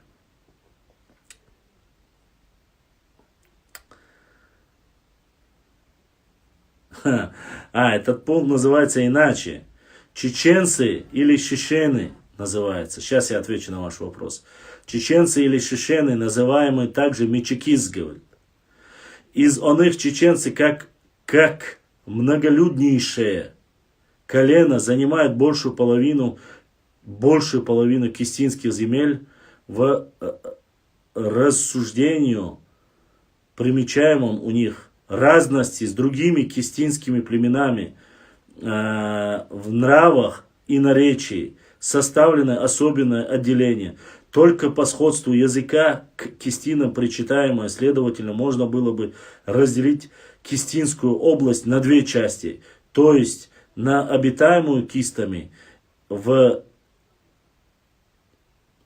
теснейшем смысле, под именем коим разумеется Карабулаки и прочие колена, на область чеченскую, но сие должно предоставить до лучшего познания кавказской топографии. Гильденштейн упоминает следующий округ кистинских провинций, и туда уже входит Ингуш, Ахкингурт, Ардахи, Ваппи, Осет, Макарл, Ангуш, Шолха или Маленький Ангуш, Чечен, Дженти, Чаберло, Шубут, Чисхрикакер. Не знаю, что это такое. Вот, Майсты, Мерджи, Галашки и Дубань. Так что вот так вот. Открываешь.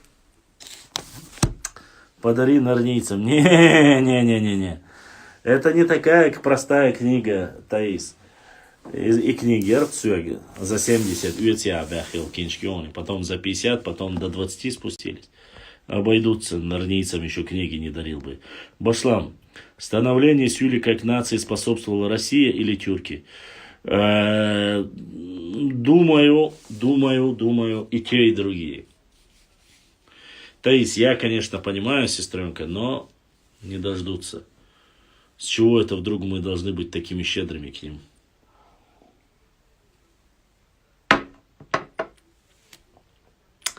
Активно. Что еще? Что вам интересно? Что может прочитать? Что может рассказать?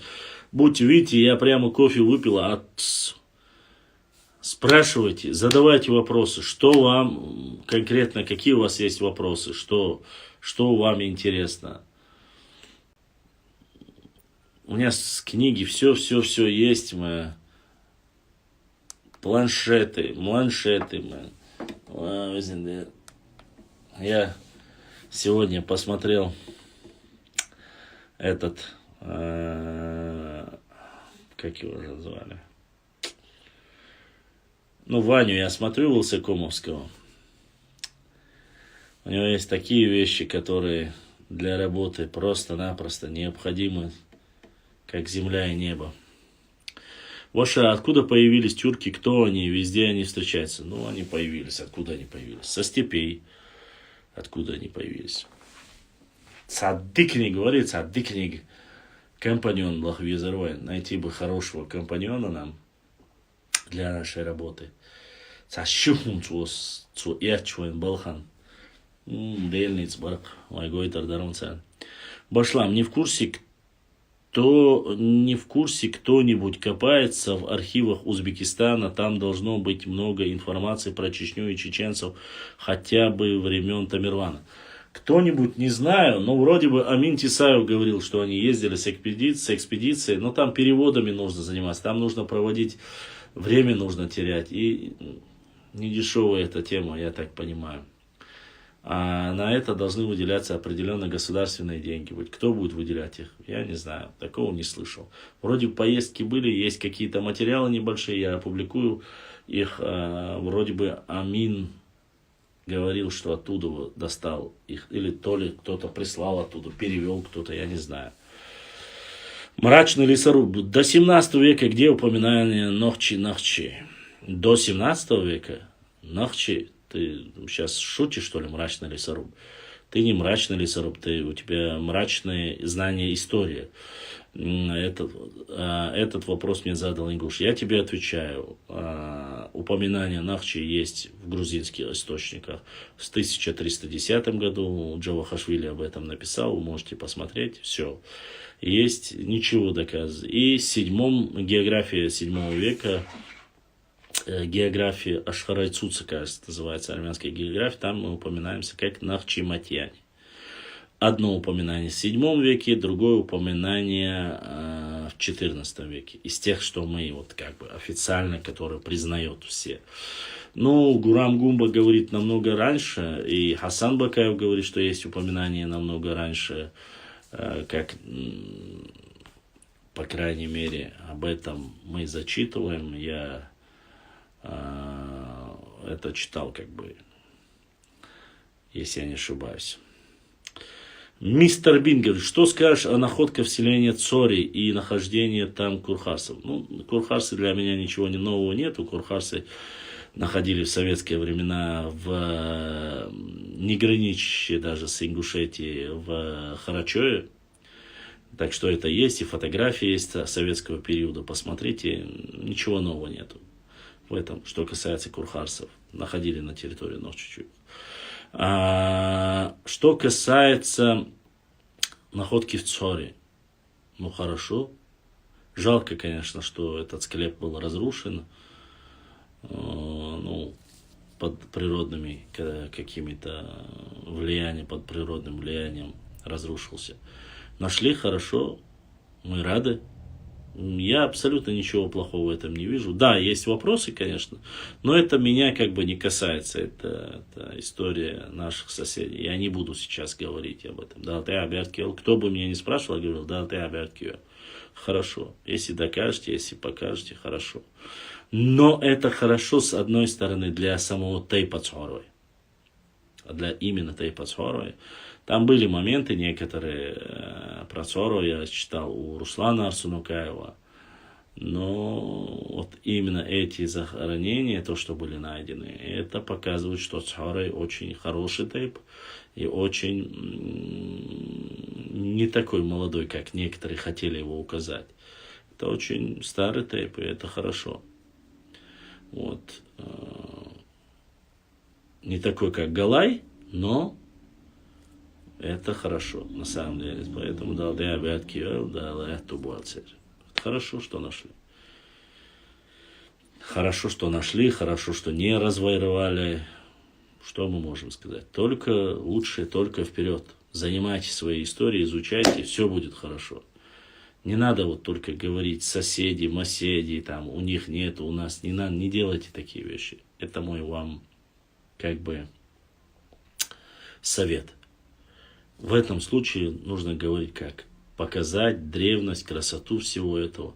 Но не сравнивайте, не надо там, вот у нас есть наш, не делайте, это неправильно. Во-первых, сразу начнутся ряд вопросов, и начнутся атаки, вопросы, проверки. Не нужно много. А если вы оставите и просто проверите, зафиксируйте, как это должно быть в науке.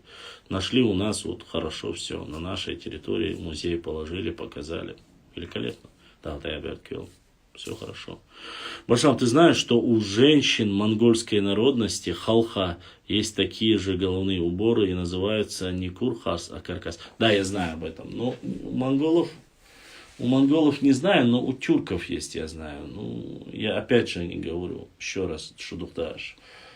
Но эти головные уборы есть, ну, сейчас говорить об этих уборах, или это вайгук дакции, сагук дакции, мне это не надо. И вам тоже. Мы можем прочитать, мы можем узнать. Но говорить, что у других есть там халха звали или калкас назывался он. Ну, зайдите, посмотрите, опять же, и это есть, и многое, все, что и у нас есть, тоже есть у некоторых сарматов. Вот я, то, что Заур мне помог найти материал, очень хороший материал, я его опубликовать никак руки не доходят, и обязательно на телефоне это очень неудобно, честно сказать, и на телефоне, на планшете это немножко затрудняет, но там нужно сидеть, печатать, а это немножко трудно. Вот, но это не говорит о том, что я это опубликую, вы посмотрите, на всем Северном Кавказе, только в наших горах и только у нас был найден этот исторический артефакт. А дальше мы смотрим, где они были найдены, то есть показывают ученые найденные, такие же, я не буду называть пока сейчас, что это найдено, но их очень много найдено по Поволжью, дальше в Урал, в эту область. То есть найдены эти исторические, там, где были скифы, там, где были сарматы. И у нас, только у нас, на всем Северном Кавказе, только у нас найдено. В других местах, не забывайте, эти находки сделаны в советское время. То есть, когда и Грузия, Армения, Азербайджан входили в состав Советского Союза. Нигде не найдено, кроме как у нас. И то у нас нечаянно наткнулись на него в горах. Что очень, конечно же, для меня это является очень важным моментом. Вот. И да, есть даже сегодня наши некоторые ученые, наши, чеченские, которые говорят, что этого не было и что это неправда. На самом деле оказалось, что да, что эта культурная традиция есть и что она у нас есть. Откуда, отсюда, туда она перекочевала? Или взяли они, сарматы или скифы? Или же мы взяли у них? Мало верю. Почему? Потому что нашли его в области Дзурдзукети, в горной части нашей Родины. Не в Ингушетии, не в Дагестане, в горной части нашей Родины. Вот. А это говорит о многом. То есть, если бы это было найдено на плоскостной территории, это одно дело. Она найдена в горной части нашей Родины. Вот. Что, возможно ли, что мы переняли эту культурную традицию? Оно на самом деле сплачивает, вот этот артефакт, он сплачивает народ в единое. Не знаю. То ли мы взяли у них, то ли они взяли у нас это. Но факт остается фактом, что на целом Северном Кавказе даже некоторые люди, которые сегодня указывают и говорят, что мы прямые потомки скифов, сарматов, ну, говорят, есть такие и соседи, и народы на Северном Кавказе, которые утверждают, что они являются там прямыми потомками. Но такого артефакта у них не найдено. Что-то подобное копированное найдено. Но такого именно артефакта я, по крайней мере, советские ученые не указывают. Я не видел, по крайней мере. Сейчас я еще раз посмотрю, если я не ошибаюсь. Настроение, конечно, пропало. Ну да ладно, ничего.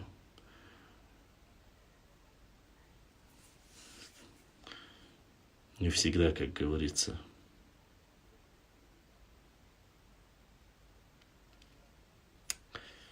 Так. Да, вот, вот Галгай история написал. Вот эти два седых чеченских ученых, большими буквами, как шпана, занимались откровенным преступным подлогом.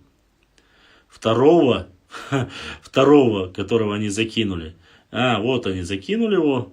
Написан он, Вестник Института НА Хроника Алиев Сатуев. Здесь написано, что это... Да, это Юсуп Дадаев. И он не имеет никакого отношения, имеется в виду, к чеченским ученым. Не имеет отношения. А что я хотел вам показать, не вам показать хотел, а вообще посмотреть.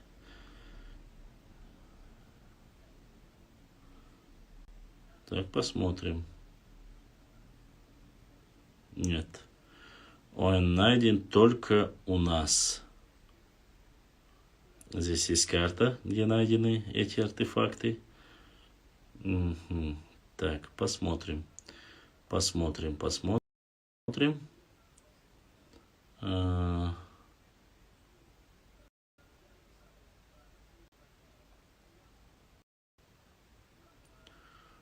Так, да, только у нас он найден.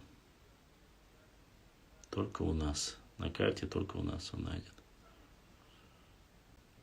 Угу. Так. Но это еще в советское время.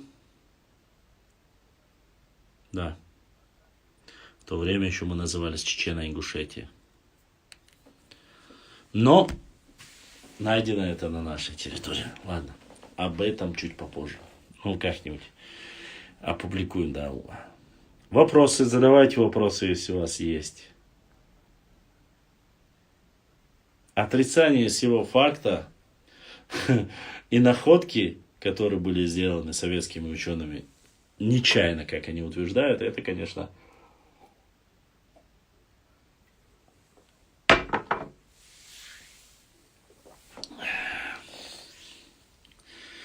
после вполне возможно. Так, Хава Хасанова. Да, Хава Хасан.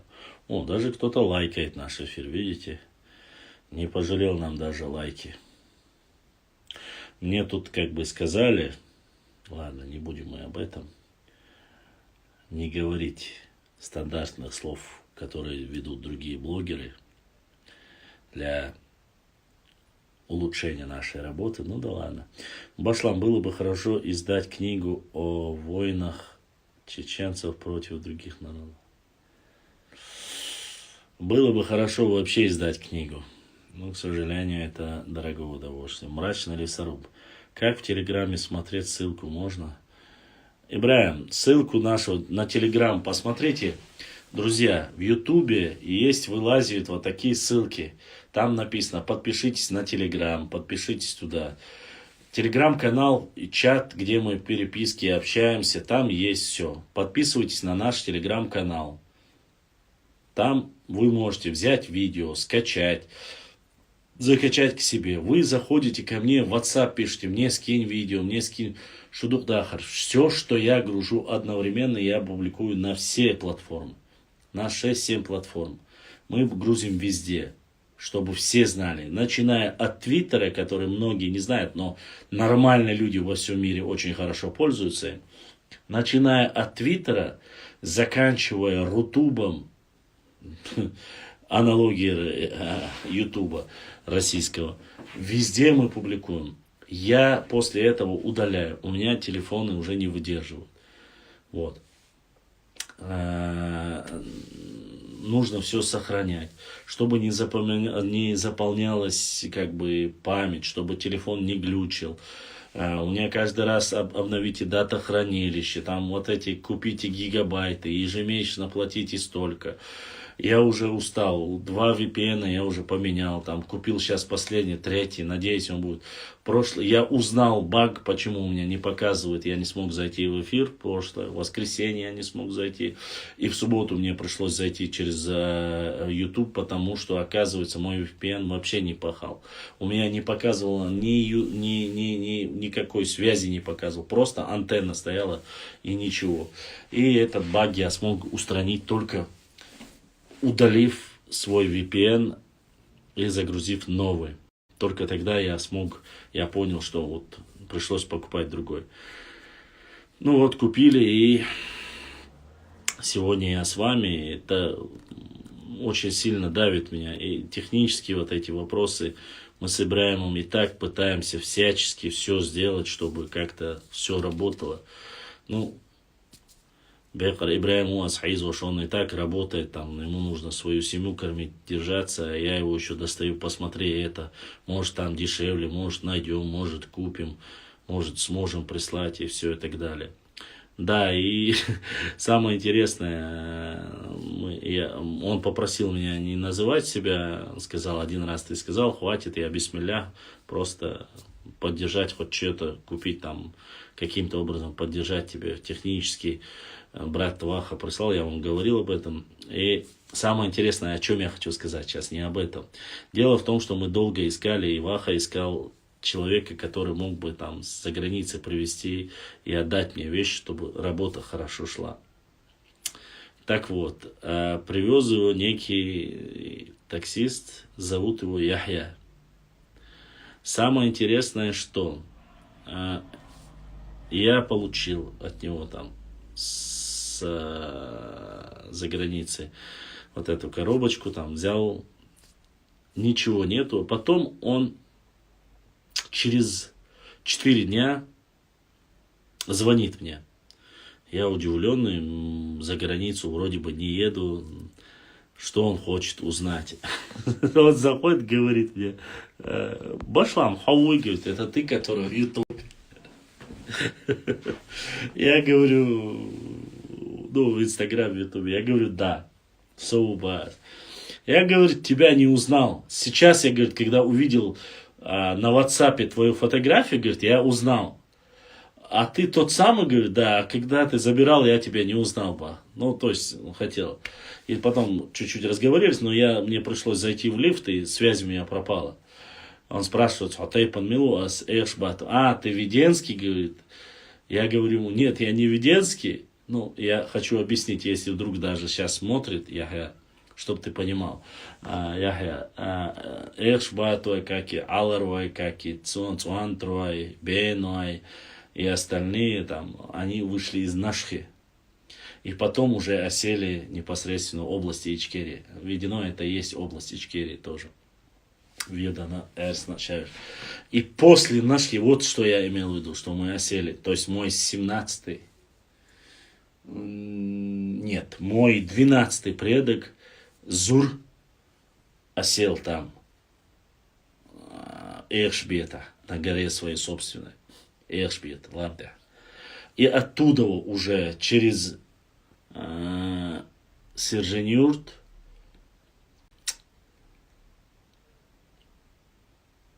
Атаги, Шали некоторые говорят, но Шали я не нашел след. Атаги, старые, Чечен-Аул, Бердыкель. Вот так спустились именно мои предки. Эшбату и будут хайниш. Я не буду говорить, как у каждого тейпа есть тема там, мы основали это село, мы основали. Я этого делать не буду, потому что для меня, мне кажется, что это большое фитна в этом плане, поэтому мы как Эшбату спустились на равнину и оттуда две ветки разделились. Одни ушли, где была крепость Грозная, Эшбату, Юрт-Халатига, это нынешнее, где раньше в советское время парк Кирова был. Потом оттуда, когда Ермолов уничтожил все села, ушли Эшбату, часть Эшбату через Алды в Гойты ушли, основали, в Гойтах осели. Другая часть ушла обратно в Атаги и в Шали, говорят, ушли некоторые. То есть вот такой круговорот. Поэтому я тебе хотел дать знать, что и вот что я имел в виду Эшбату. А так, да, Эшбет, Лам там находится. Родовая башня тоже там находится, Эшбатовская. Так что, если начинать про историю говорить, Эшбату с Нашхи спустились уже области Искерт, Искерия, Ичкерия ныне, ранее, потом Нохчмуах его назвали, а потом уже расселились как бы. Ну, у нас есть там своя тема тоже, Эшбату, что одними из первых на равнинные земли спустились Эшбату, то есть на плодородные большие земли. Но опять же, для меня это не важно, мне важнее история общего моего народа. Внутренние какие-то вот такие мелкие вещи для меня это второстепенно или третьестепенно, поэтому мне эти вещи не нравятся, когда собирается особенно ой тейп, ну гармадини юрт хаилин, ой гарш дарвай, ой что не надо. Что ты сделал для своего народа? Что ты сделал для своей государственности? Симсир, Дзурдзукети, Кистети. Это важно. Когда мы варимся внутри собственного соку своим собственным, это не дает никакого эффекта для нашей общей истории. И в масштабах не нужно быть, вот, каждый вот зацикливается в масштабах села, там, своего тейпа. Это неправильно. Это неправильно. Из-за этого мы теряем многие ошибки. Сегодня уже люди начали думать более масштабно и начинают говорить, Оксатейпан, Гарнай, Борбашлам, Цуналяц, Дюйцардаря. Это очень сложно. Мы знаем, что был Наиб Хамзат Нашхоевский, Нашховуша, который орудовал, грубо говоря, в Натеречном районе. Лахнойри, Оршут, Шметкичка. Но никто не может конкретно описать там картину его дать мне. Хотя я знаю, что он, и многие знают, есть песни о нем, что он был такой. Есть Солгир Гендергноевский, последний один из потомков гендергноевцев, который был наибом имама Шамиля. Был, 19-летний наиб был. Что? Ни фотографии, ни автобиографии, ничто произошло, вот, кроме этого определенного периода. Никто ничего не может. И таких очень много. К сожалению, все остается в рамках моего тейпа. Это неправильно. Единственный, кого мы можем говорить о рамках более масштабно, наших национальных, о национальных героях, мы можем сказать там Айса Гендергноевский, грубо говоря, да? Батуко Шатоевский, Талхик Куршилоевский, Чулик, Эдиг, Ну, вот такие более. Шуайб Мулла Цинтароевский, само собой, красавчик наш. И так далее, и тому подобное. Сколько их было, я не всех могу назвать, да, вот сейчас Байсангур Биноевский, там, и так далее, и тому подобное. Но в масштабах вот таких более одиозных, сильных, кто? Ушурма, Бейбулат Бельтоевский, наш, все, масштабно, из масштабных лиц. Ну, Байсангур Биноевский тоже. Зелимхан Харачоевский. 4 человека, в принципе. А дальше кто? Да, я бы еще добавил к ним еще Ачархаджи и Ташухаджи. Это личности, которые были более известны по Кавказу. Но, опять же, с точки зрения Ташухадж Куйшу, Вайцани Гункиш, это все знают. Бейбулата не оспаривают, шейх Мансура оспаривают с нами, Байсангура тоже пытались оспаривать, хотя это национальный герой Нохчи народа, но некоторые сюли хотели приписать его к себе. Вот. Ну, Айсу Гиндергноевский, они, это региональные уже лидеры наши. Так, Башлам, было бы хорошо издать книгу о войне. А, это я зачитал. Смотреть, в Телеграм смотреть ссылку можно. Как в Телеграме смотреть ссылку можно? Ибрямов сейчас объясню. Одна такая амазонка недавно ухо откусила мужу, ба. Карты хорошо рисуют. Ассаламу алейкум, санахоми, нохчи бусулба, вижери Аллах, да, диканс духдах, дал шудери схил, амин, масаль. Бердкел это недалеко от Аргуна, да. Это между Аргуном и Грозным. Бердкел, Бердикель. Один из тоже. Упоминание я его нашел 1801-811 года, в это время он уже был, селение Бердикель, Бердкел. Это не, сразу прошу, не кумыкское название, не сюли название, не надо эти. Бердкел, Берд, вот они, Берд, царь, уабошпуш, тига, Бердкел, это такой, вот, это реально как штат США, это не потому, что мой там Абдурахман Герменчукский вам знаком. Не знаю Ахмаров Зураб. Если ты мне скинешь о нем данные, если его есть фотопортрет, я прочитаю, тебе скажу, знаю или нет. Но Эски Мечкиевский, конечно, я же СКР Мейлерс, СКР. Друзья, я не всех назвал, но масштабы я имею в виду. Не забывайте о масштабах. Там региональные национальные герои есть и более кавказские. Допустим, те, которые упоминают другие, это Бейбулат Таймиев, это шейх Мансур Ушурма, первый имам Кавказа, Бейбулат Гроза Кавказа, опять же, чтобы Нохчи его и бьючпала. Вот таких лидеров, которые там. А так, конечно же, были и почти в каждом тэпе были. Ну, проблема в том, что все заканчивалось на тэповом уровне. У себя варились, а для общей истории не фиксировали. Поэтому сегодня он гарвози, он сунца воздер, если нигде о нем ничего не напечатали. И мне вот так нужно. Да, Алибек Хаджи, Эльбак Хадж, Зандакский.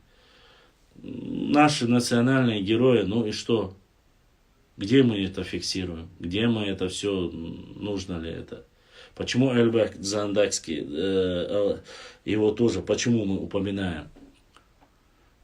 Узун хадж милу хайхун башлан. Узун хаджа сюлиук. Согал севала. Сюлиу узун хадж. По крайней мере, даязинам сюлиу алуи. Но вейт элет, вей кайла вяхкан, вей халга вяхкан, елину киза. Имам Шамилля. Так что мы не фиксируем, мы не отправляем, мы не записываем. Потом у нас возникает проблема. Ты этого знаешь, ты этого записал, не записали. Где-то в тептерах есть, не фиксируют. А потом докажи. Муртазеки в основном состояли 99% из Нохчи, элитные войска имама Шамиля. А Сюли, видите, мы не фиксировали фактически никто, кроме нашего красавчика, это Делимханова. А остальные все прощелкали. И они вот сидят, пишут, что муртазеки чуть ли не были только Сюли, а остальные это элитные войска, якобы были все Сюли. Не были они Сюли, они были в основном все Нохчи. И это здесь эта тема была именно с муртазеками заведена. Ну, наша вина, что мы не... В грузинских музеях остались еще наши находки. Слышал, что наши поехали туда и хотели привезти наш музей. Наш музей привезти нам никто не позволит, если мы не выкупим или не договоримся. Если они купили со времен Кавказской войны, они существуют, то, извините. Люди, надо раскошеливаться. А так, конечно, можно привезти. Привезли каталоги, сделали фотографии, которых у меня нету. Они есть у главы Чеченской Республики, там этот Джамбокс или Умаров Джамбулат подарил все Рамзану Ахматовичу Кадырову. Это единичные экземпляры. У меня их нету, у многих их нету. Эти каталоги прямо с фотографиями, он все четко показал, там сделал. Но это только для главы. Там пресс-служба главы владеет ими. Я ими не владею, допустим, я не могу вам о них рассказать. Я не могу сказать, что есть в загажниках музеев Грузии или Армении. Понимаете? Ну, в этом наша проблема. Есть у одного человека, нет у остальных. А другие во всем мире, даже те же самые ингуши, которые живут. У них вот такая вещь произойдет, но они ее по всему миру везде раскидывают. Раскиньте, чтобы все знали. А у нас все вот, у меня есть, круто, я единственный обладатель, эксклюзив, все у меня. Дальше не расходится. И с картами у нас большая проблема, и с остальным у нас проблема. Извините меня, все стоит денег. Над всем нужно работать. Книги печатают, я понимаю, что там огромные деньги затратили, что нужно как-то восстановить это. Я это понимаю. Но есть какие-то, допустим, вещи, на которых не стоит паразитировать. Понимаете? Ну, ты знаешь, что есть блогеры определенные. Их немного. Исторических блогеров там 5-10 человек, грубо говоря. Даже этого нет, у нас там 3-4 человека. Если ты написал книгу, вот как это сделал, допустим, тот же наш брат Лечи Ильясов, за что ему огромная благодарность. По крайней мере, я не знаю, от него ли, но факт, бесплатно подарил книгу, которая, ну, это на вес золота. Лечи Ильясов, это наше все тоже, золотой человек. Бесплатно подарил одну книгу. Конечно, еще вышли 2 книги, которые у него стоят ого-го. Но это, извините меня, хочешь иметь, надо платить. Одна книга стоит 25 тысяч, другая тоже там 6500 стоит, что ли. Другая то ли 5 тысяч стоит. Там 3 книги у него еще вышли после этого. Супер крутые, супер дорогие, но очень такие. Ну, извините,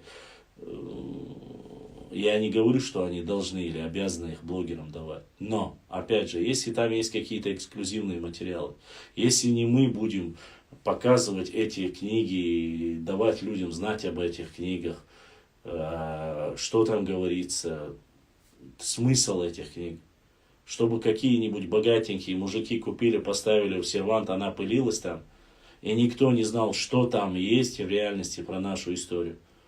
Национальные герои чеченские, там, 5-томник или 10-томник, я не знаю, он стоит огромных денег просто-напросто. Там сотни, что ли, тысяч стоит он. Одна книга стоит там 5 тысяч или 6 тысяч, я не знаю, сколько она там стоит. А их там несколько томов. Фотографии и так далее и тому подобное. Извините меня. Но сегодня во всем мире приходится заходить в интернете и где-то в экран. Если бы не подарил вот этот каталог с башнями мне Даая Хошбауди, бывший министр культуры, у меня бы ее не было. Мне бы пришлось, опять же, показывать единичные там фотографии башенных комплексов. И то у меня ни второй части нету. У этого каталога есть вторая часть. Если бы она у меня была бы, я бы ее показывал. И 40 тысяч человек, которые есть у меня в Инстаграме, и столько же, которые есть в Ютубе, в Фейсбуке, в ВК, в Твиттере, все бы увидели это. Но нету.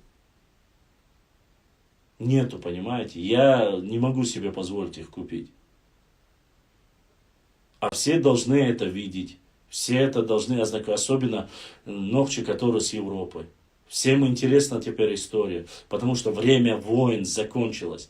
Время созидать и возрождать нашу Родину.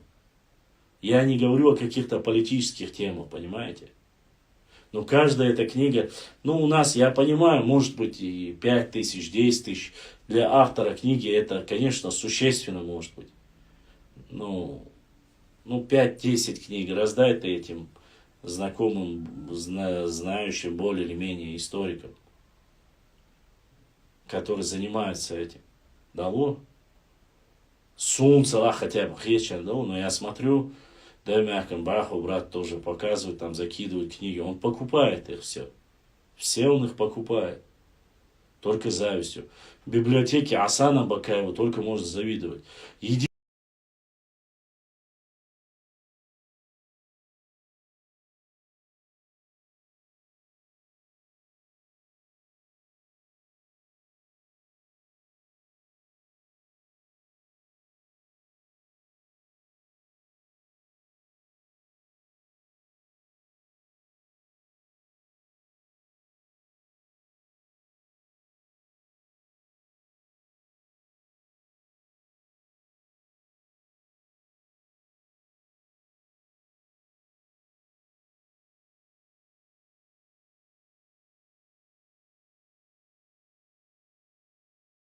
Единственный, кто мне просто,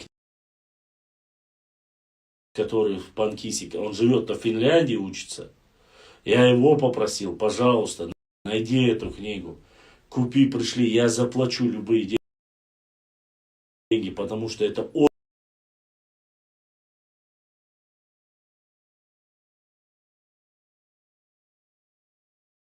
потому что кистинцы больше сохранили эти моменты, которые, я знаю, о чем я говорю. Я везде прошу, я везде пытаюсь, я по всем архивам лазю, я пытаюсь налаживать отношения с тех, кто там работает, кто там знаком. Сам поехать там, терять драгоценное время, возможности я не имею. Вот меня попросили, сказали, не говорить, якобы это мешает имиджу, что я это каждый раз. Я не буду сейчас в эфире говорить, и все же. Все, что небольшие накопления, которые у нас есть, мы покупаем. Книги покупаем, все. Карты купить я не могу, я уже это сразу говорю. Я не могу себе позволить купить карты. Во время этого процесса некоторые карты запалились, и то я вам рассказывал, как один наш брат Акинец, другой Зумсо с Турции позвонили мне и сказали, что армяне и евреи принесли карты, которые стоили 10 тысяч долларов. Это карта 19 века. 10 тысяч долларов. Они, конечно же, его не купили. А я и тому подобное не могу купить. Нашли другую карту, якобы 1863 года, выставлена в интернете в Петербурге, кавказского периода. Опять же, 150 тысяч рублей. Что вы хотели? Карты, книги, глобусы, все, люди всю жизнь собирают их. Никто же не рассчитывает, что сейчас начнется война, и что всю твою библиотеку в пух и прах разнесут, твари сожгут дом, музей, вандалы недобитые, которые будут все уничтожать, что ты всю жизнь скопил. Это очень сложно. И почему-то всем кажется, что попрошайничаешь или что-то делаешь. Никто не попрошайничает. Другие просто покупают. Я тебе тоже дарил книгу Башлам, отправил по почте, не знаю, это получил ли ты их в итоге или нет. Ты мне так и не дал обратной связи. Ардини 9. Слушайте, братья, мне прислал книгу на день рождения, Адыгейка одна прислала книгу, это раз. А мне прислал Айса с Москвы, Гюльденштеда. Аркадий Гюльденштейн, не Гюльденштейна, а Гольдштейна. Это 2. Вот Ардини 9. Вот я сейчас тебе это говорю. Больше какие книги, я не помню. Еще один человек мне прислал Атлас, кажется. Вот. Это я знаю. Ты мне просто напомни. Ну вот, я же говорю, Амон. И у меня вот чеченское оружие, книгу мне прислали. Вот одна книга у меня есть. Я просто-напросто, ты мне напиши, о какой книге идет речь. Книга – это сила, с которой мы должны воевать. Вы знаете, когда я без книги вам рассказываю какие-то исторические процессы, вы некоторые упрекают, особенно нарнийцы, начинают упрекать, там, сказки всякие рассказывать. Вот у тебя нету диплома, у тебя, ну, тут есть книги, зачитываешь. Он не знает историю, он читает только с книги. Я не знаю, как вам угодить. Я не знаю. Вот эти книги мне нужны только для одного в основном. Я для себя историю, в принципе-то, знаю. Для чего мне эти нужны книги? В первую очередь, если я, конечно, я собираюсь писать книгу, если у меня получится. С этим проблем, чтобы можно было ссылки, это проблем нет. Одна книга Хасана Бакаева, это уже кладезь. Это, кстати, Аман, тебе как раз-таки, ты должен купить эту книгу для своего проекта «Нохчи фильм». Книга Хасана Бакаева «Чеченские этнонимы». Там многие моменты, которые ты можешь сделать в фильмы. И причем с сильными, как говорится, этими ссылками. Сейчас я вот публикую последние 2 материала о взаимоотношениях адыгов и адыгских детей князей адыгских, как они учились здесь. Я публикую их, не в первый раз я публикую. Но опять же я говорю, это для нас все. И тот, кто занимается спонсорством, там, книгами, картами помогает, это не для меня, Шудукташ. Это в первую очередь для вас. Я это фиксирую на видеокамеру, распространяю во всех социальных сетях. Чтобы ваши дети ваших братьев, сестер в Европе, везде, где есть, кому интересно, теги ставлю. Я Ибраиму говорю, ставь, Ибраим, после каждой передачи в Инстаграм обязательно ставь теги, история, дзурдзуки, кистинцы, нохчи, чеченцы, все. За тебе книги, несколько их было, сейчас уже не помню книги, какие были. Я не упрекаю, Вот сейчас с Москвы мне приходила только одна книга Аркадия я зачитал его, Гольштейна с Москвы. Я просто сейчас не помню. Если это было давно, Бекхан с Москвы, Бекхан. Я не помню, с Москвы мне присылали одну книгу, она до меня дошла. И еще одна книга мне прислали, я не помню, кто ее прислал, но это книга атласов с картами. Книга сама хорошая, но нас там мало. А если есть, только это в более позднем периоде, мне ранние периоды нужны. Атласы есть и более крутые, конечно, но они дороже стоят, карты. Я помню, что прислали вот одну карту, и 2 книги мне прислали. Больше с Москвы мне никто ничего не присылал, насколько я помню. Книгу, за которой я охочусь, это двухтомник Сигаури, который он объединил, сделал новые. Очень я хочу эти книги достать, никак не могу их. Я собирал там, отдавал на одни книги, потом их не находили, я покупал другие. Потом мне привез еще один брат, там Бламберга привез в поисках национальной идентичности. Это вообще классика, это очень хорошая книга Умхаева. Да, Духуахуаль, оба братья Умхаева. Но Дин Бершебеш, вот, это просто хорошая книга. Вот, я не знаю, вот, по ходу асхабов, чеченское оружие. У меня вот книга, то, что мне привезли, я не знаю, насколько это единственный экземпляр или нет, я не знаю. Вот. Поиски утраченной религии. Айса Асхаб и Хамзат Асхабов.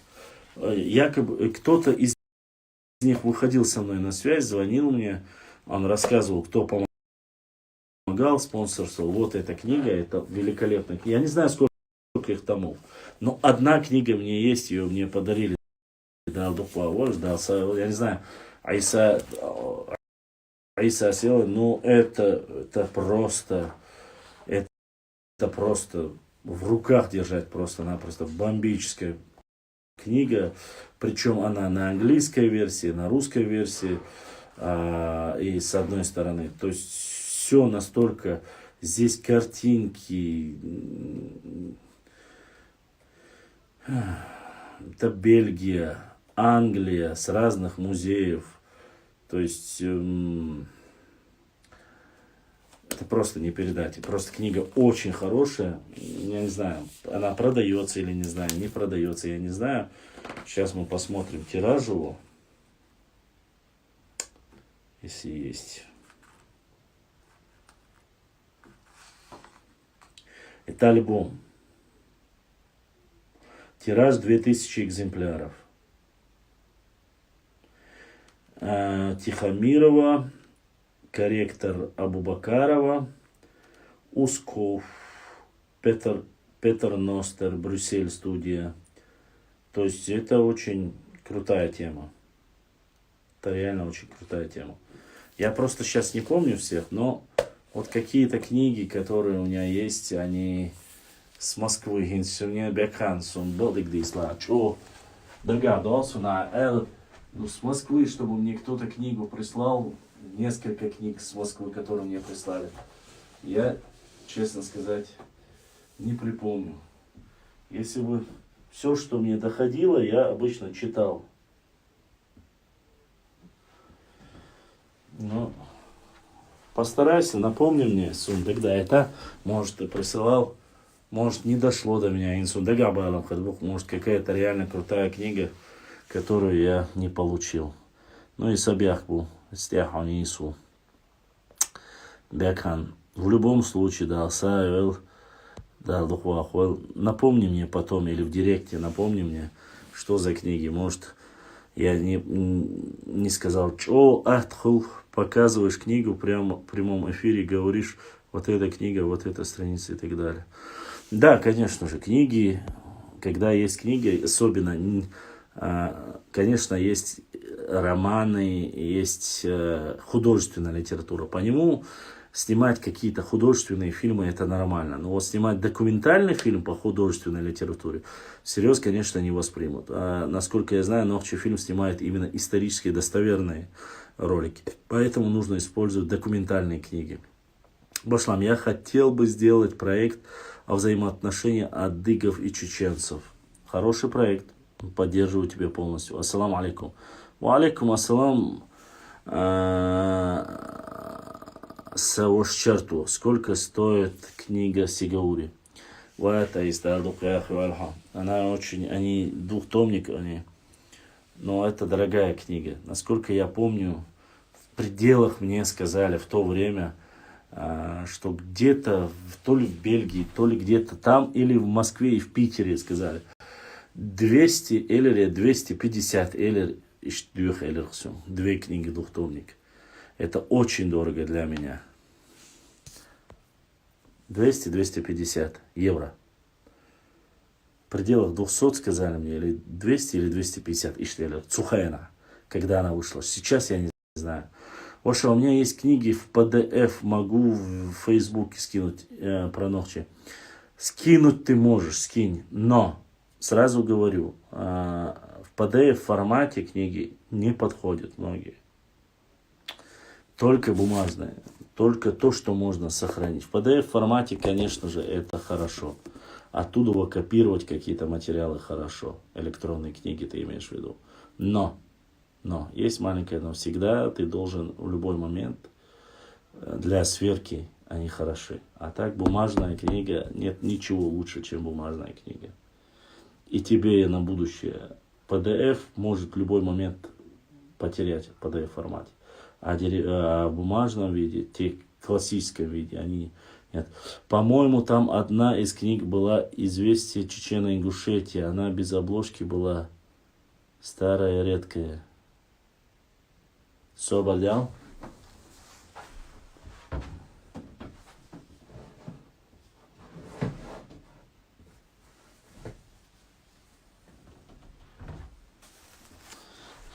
Ваша, значит, ты не видел, Бекхан.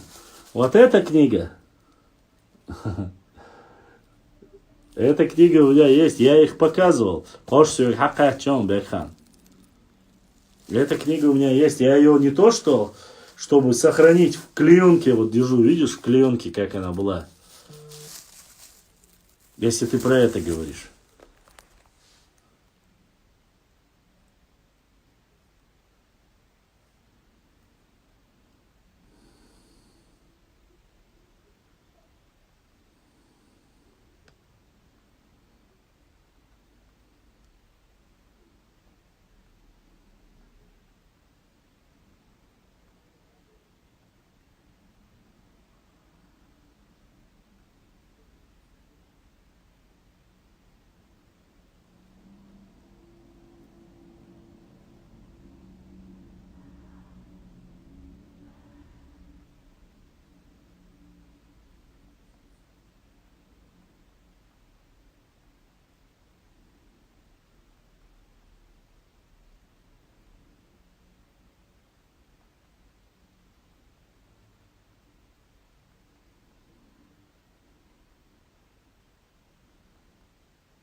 Сейчас я отвечу.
У любого историка всегда есть такая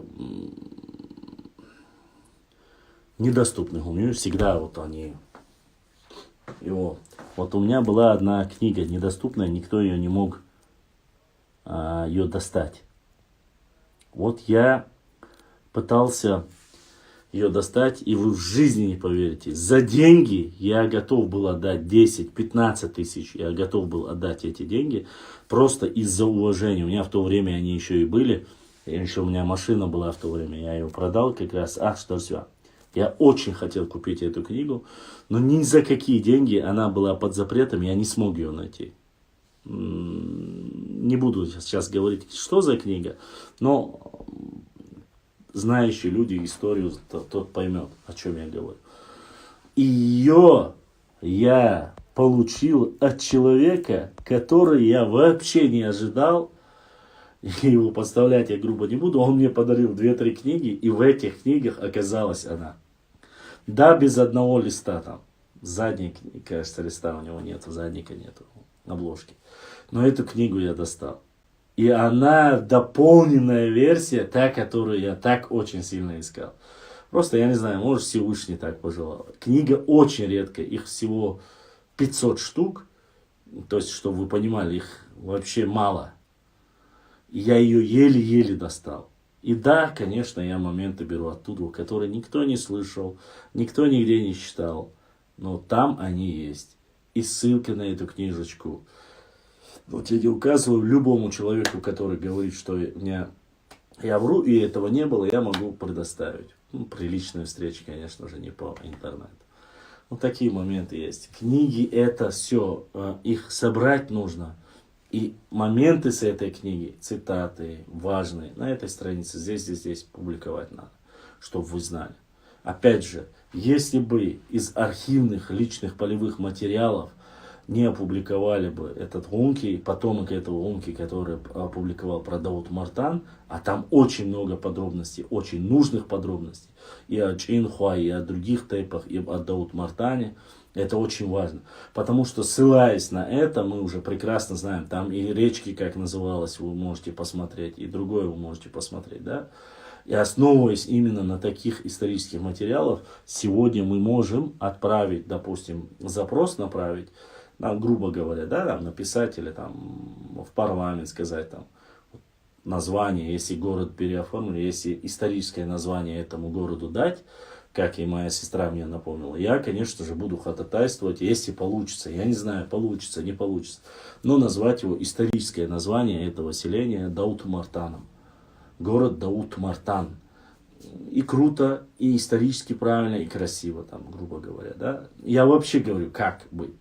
Если там, хотя и Дауд Мартан, и Урус Мартан, я не говорю, что это инородное название. Нет, нисколько. У нас есть и до них, конечно, есть и Гильдеген надо поменять, да, поменяем. И многие ненужные Сюли, Гунки названия уберем чисто Ногчи чуваши, ногчи названия Халез. Я имею в виду таких больших населенных пунктов, которые были. Где в Бельгии можно купить? Дейлдасун, Хамаца это есть.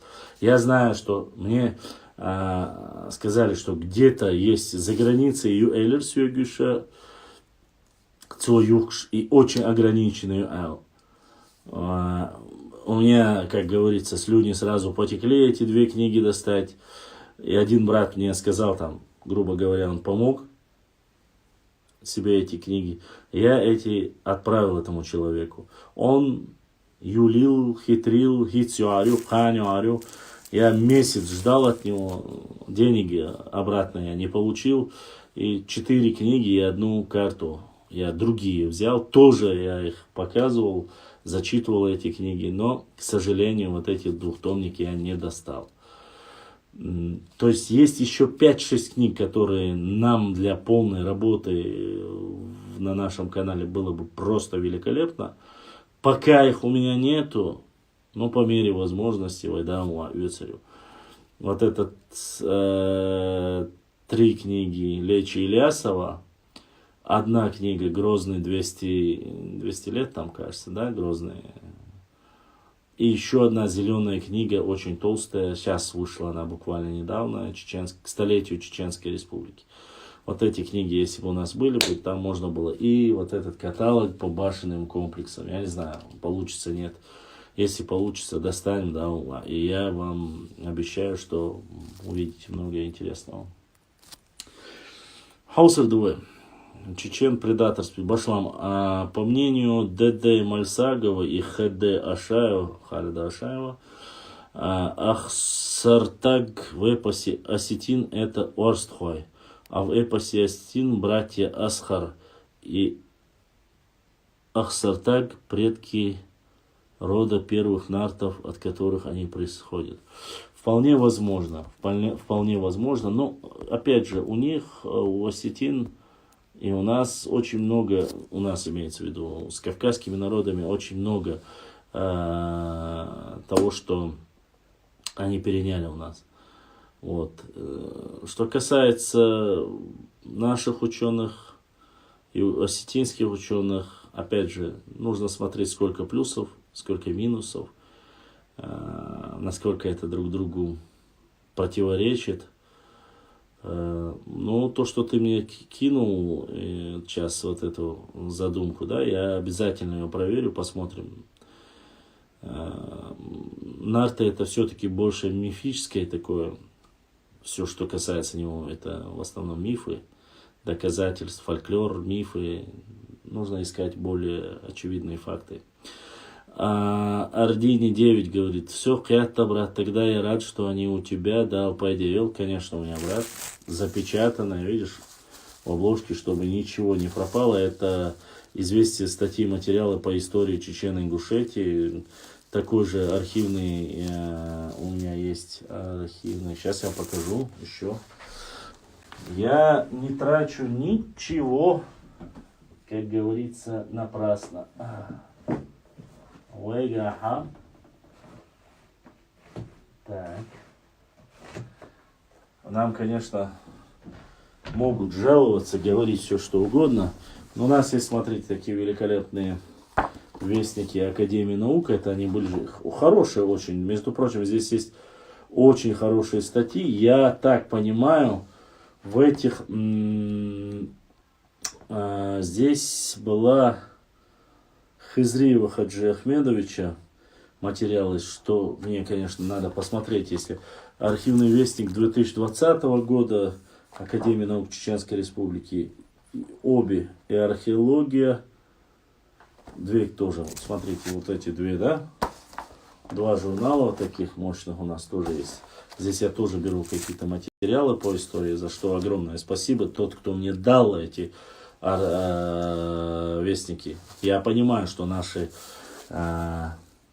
интеллигенция, не буду показывать кавычки, достойные представители в интеллигенции есть, они предоставляют информацию, не держат в себе, а мы это уже можем довести до масс через наш блог, где очень важные моменты истории мы публикуем.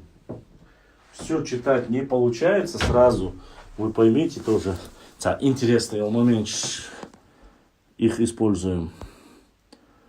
Так, дальше. 500 экземпляров. Красная такая, да, у меня есть она. Я не скажу, красная она или нет, но у меня она белая. Да, не мешало. И Аргун тоже переименовать Устрадгал. Устрадгал, да. Я думаю, что Устрадгал-то, в принципе, он имеет версии Аргуна, это и есть на чеченском версии Устрадгал. То есть, чтобы только она осталась. Ну, всему свое время. Над этим работает наше и руководство, чтобы не сгладить. Они-то со своей стороны, и вот я вижу в последнее время, прилагают все усилия, чтобы Бяхмобила, у меня уже все. Дастич фантастич накрылся батареем 100. Вот. Приходится пересаживаться.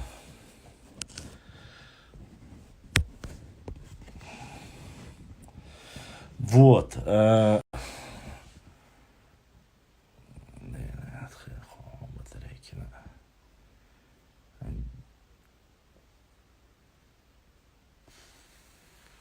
Вот. Будем надеяться, все понемножку идет, переименовывается. Вот Даргу тоже дали ему свое имя. Так, раз, два. Все понемножку, все понемножку, все по чуть-чуть. Угу.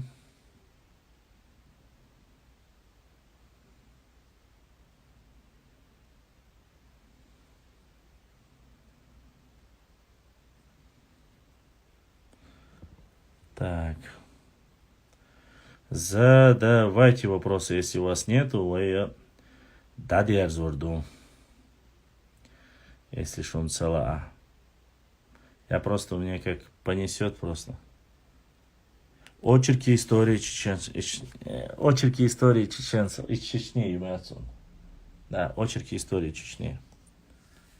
И шикенечки уhtayız. Холца. Я туда не ходил, пока возможность цахла. Я такой человек, очень нехороший человек, редиска, как говорится. Сей эту бацы сочувствуют. Сей эту больше сотыканчуют библиотеки, кинчик юхчуют. Поэтому пока не заходил. А так у меня материалов, у меня две проблемы. Всегда есть, глаза уже, видите, сразу видно, что покраснели. У меня две проблемы. Книга и технические. Вот эти два вопроса, которые все расписано, как должно быть, в каком пункте, где это все мы с Ибраимом сидели, обсуждали, разговаривали, как должно. И как книгу можно было. И скинула одна сестра мне, как через Инстаграм можно книгу заказать, не пачкаться. Все это есть. Все упирается в определенные моменты.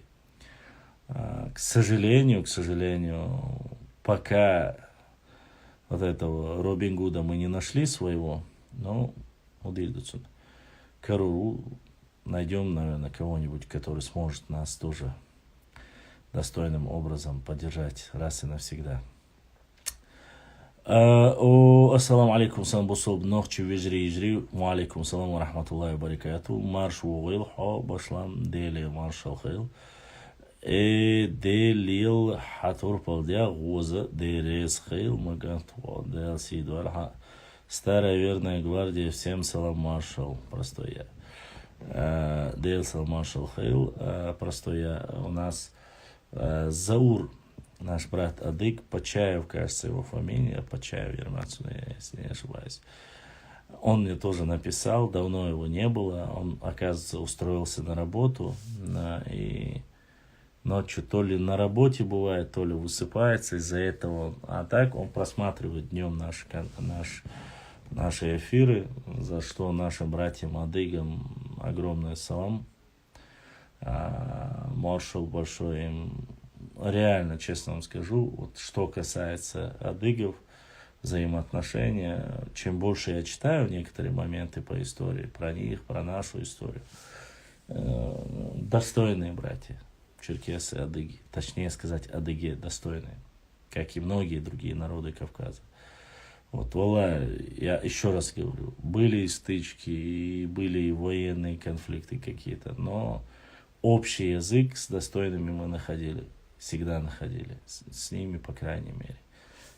Их нельзя назвать трусами, их нельзя назвать предателями, что очень важно. Нас они не предавали, нашего национального героя они не предавали. И наш народ они не предавали. И взаимоотношения было хорошее. Единственное, пару случаев я слышал, нелестное высказывание якобы. Ну, и то не без этого, как говорится. Жаль, что мало поддерживают. Валла жахтайс. Сёк мадис алэ дич не статья. Садитесь, но адитер духой. Это, конечно, очень, чтобы не посчитали за нашу слабость. Холоду. Удивительно.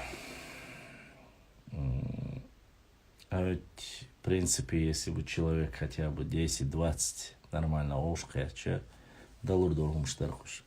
Ну, да, ладно, наверное, я уже немножко нехорошие вещи говорю. Макнигш Ешенко по обошлам а что не говори, знание сила.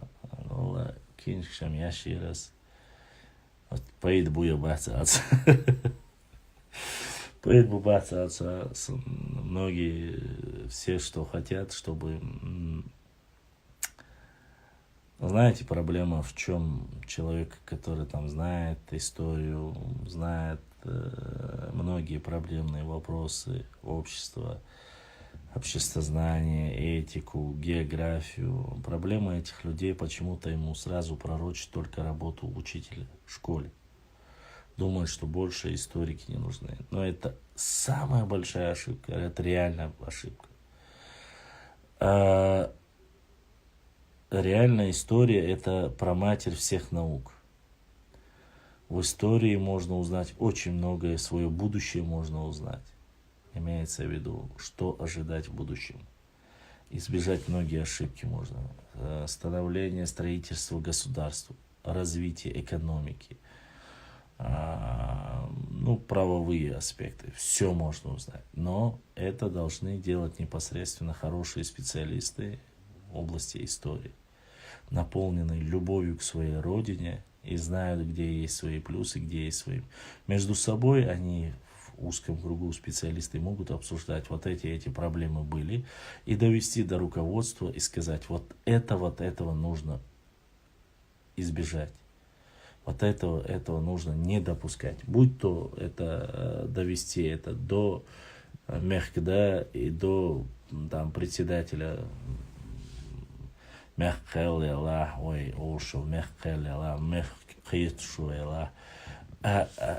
эти моменты, они должны, это не только для истории нужно, это для становления. Вот многие грезят и мечтают о какой-то государственности.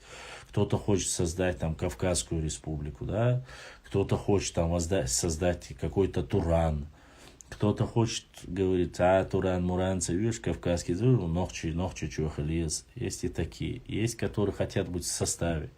Есть и которые уехали в другое место, говорят о другом. Много разных версий. Но еще раз я вам повторю, что бы вы ни хотели бы делать, без знания своей истории, без знания того, как это все должно знать, как нужно преподносить своих национальных героев и все остальное, человек создать мощное государство, он не может. Не может. Я не говорю, что нужно уходить в оккультизм. Увидели этого дебила, который сегодня зашел в эфир, начал рассказывать про религиозные мировоззрение свое. Больной на всю голову человек. Но таких людей тоже нужно сразу отсекать, и вы, разумные люди, сразу могут сказать, где какие там фантастические вещи, а где полезная информация. Не нужно сразу говорить человеку, который занимается историей, что вот ты должен быть учителем истории. Это неправильно, друзья мои. Я не о себе говорю, я-то не историк, я простой маленький блогер, да? Но эти люди на самом деле очень многое знают. Знают, кто предавал. Знают, что если один раз предал, предаст еще раз. Кто, как его сосед, на какие земли претендовал. Что он делал для этого. В каких местах подставляли. Где подставляли, доводили там до межнациональной розни. Что для этого делается. Как для... Это все эти моменты для становления мощного государства и в будущем, или республики, я не знаю, назовите как угодно, это государственное устройство, республика, государство, я не знаю, империя, но должны знать эти моменты. И если их не знать, а строить их там на обум или там по модели, чужой модели, грубо говоря, да, соседнего государства, просто скатал, заменил слова, там у себя напечатал, я вот такой гений. Так нельзя делать. Есть консультативные органы, которые должны непосредственно, помощники, я не знаю, остальные, которые должны говорить, как это должно быть и осуществить это. Если этого не будет, мы будем снова и снова совершать ошибки. Это я вообще как бы мысли вслух.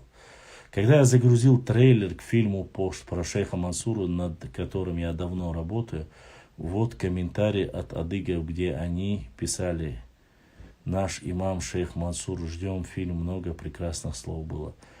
Так и есть, братан, так и есть. Они его не предали, они до конца были с ним. Стоит отдать. Да, Таис, бадык бистла, сестренка. Хой, кисанох, чья ошиюсь, она редко бывает. Вот вы двое, насколько я знаю, которые меня поддерживают. Парни тоже есть, наверное. Я бамбу не буду говорить, что нету. Это неправда.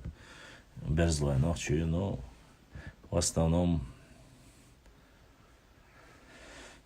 Ладно, будем надеяться на хорошее. То есть, как там у песни Тимура Муцураева: в мечтах и грезах смутно виден рай, да, рейс?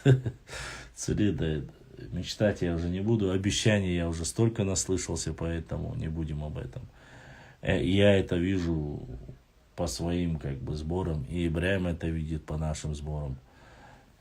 Месяц, два, три, полгода пытаешься собрать ацунахон, грубо говоря, даже мощный Йош Сахальч. Мы с Ибраимом говорили, я его попросил, аппарат, как бы мы ни крутили, ни вертели, эцмехах, по крайней мере. Ну да ладно. Еще раз повторюсь, особенно для взрослого поколения, это общеизвестный факт. Я понимаю, это многие смеются, многие, Наполеон Бонапарт. Может быть, не самый лучший, как говорится, пример. Адольф Гитлер, Иосиф Сталин, Муссолини.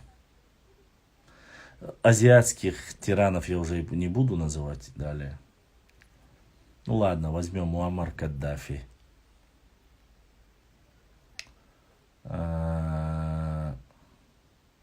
Как бы нам нравилось, как бы нам не нравилось, возьмем Великобританию. Очень молодое государство, Соединенные Штаты Америки. Я общего хочу вам как бы общее показать. Все, СССР, включая СССР, все эти государства, все, которые я вам назвал, и лидеры, тираны, диктаторы, называйте как хотите, они основываются при строительстве своего государства, они основываются именно Я не считаю уже о Римской империи, о Греции, Александре Македонском. Что бы то ни было, они всегда фиксировали и грамотно смотрели по истории, какие были с ними. Вы понимаете, что все суждение о нашем народе, кто бы не знал о нас, кто бы не изучал нас, изучает по нашей истории. Они не изучают наш народ по нашей экономике, они не изучают наш народ по нашей юриспруденции, или о наших хороших взаимоотношениях. Они изучают по истории. А что в истории записано про нас? И как она написана о нас? Вот это зависит в первую очередь и от нас, и как мы ее напишем. И что это, как это можно вообще довести до нас? Вы просто не понимаете многих этих вещей. Но грамотные люди должны знать и понимать, что люди судить о нас будут по нашей истории и читать о нашей истории. Если мы будем выкладывать больше информации о нашей истории, достойную, достоверную, правильную, о нас будут судить как о нормальных, цивилизованных, образованных людях. А если будут судить по нам, по истории, которую написали чужие, нарнийцы, марнийцы, офицеры царские, Лаудаевы, Маудаевы, будь он, я не говорю, что он, кто бы ни был, а эти слова, которые написал, да воздастся ему Всевышнего. Прошло 200 лет, нас упрекают этой книгой. Этим Садулаевым упрекают нас. Вы не понимаете этого. По плохим, именно как нас описали, нелюбящие нас, чеченофобы, зависть, подлость, которые по их книгам судят весь народ. Потому что остальной мир читает, в отличие от нас. Мы не любим читать. И мы не любим писать. Нам коротко на слова «хай» передал, «харардон», или же морду набил, или его. Все, нас больше ничего не интересует. А они фиксируют. Они фиксируют. Сюли это поняли, и Сюли начали фиксировать. Один за другим Сюли кинчик штауа яшбу. Шейхена шамал витавитина. Войны бия качвочу. Шамил талант это айна. Цунахлят кинчик яжу. Савик специалисты лах цунахлят. Вой де бо шташту кой. Ой бара бац вот кинчик яжу. Саши костагу. И то язваш вега нане лилцена. Хара конгиганир, вожу конгиганир, хара биомелдек шик омалят язяш саул.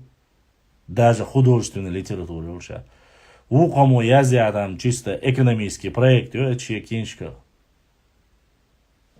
Направление Алания, направление Хазарского каганата, в истории во времена Хазарского каганата, Аланского царства, того же Симсима, Дзурдзукети, Кистети. Кто? Хасан Бакаев? Да. Хизриев Хаджи Ахмедович? Да. Немножко Демельханов. Все.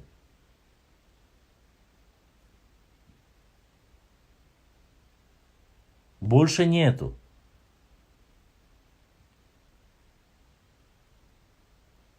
И нету ничего.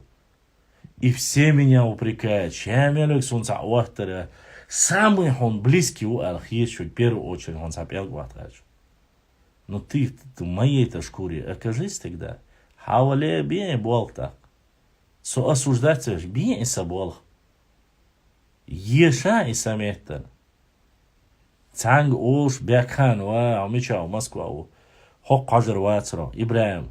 Дату Ибраим. Хазатига. О ешер вошина. И айр езер вошин. мощный SSD душ. Хажа Ибраим Германия Юра Хриацар тиши. وهون تليفون تو وتجري أمريكا وقوزر حياة واريانت ياس واخا تجاه ميشا واخي قول سيد يقول سيد تجاه نرويجيا هما دو يتعايا يطلور يري اس اور ما سرقة دي خرجتاش ليش مو цера этонш больше мы вас и нахуй. И вот так собираем. А другие, вот посмотрите, вы просто кихумдаса, зайдите к Wilson.com, зайдите там, а цешёря цатеш, хузнох вообще Россия цеях мегшяц, а цеях яктен. Ца уц, вож уц, дикниг хар уц, дикниг вож уц. У них работа идет, контент у них сильнейший. Я понимаю, с ограниченный и духовой момент. Ю ограничены, потому что я не хочу ни самого себя подставлять, и своих подписчиков не хочу подставлять. Но несмотря на это, соса хилла деша, воин пайден, оман пайден, так да говоришь, мой со, цангет амте го бол швацо, лие бол швацо, цаун де швацо.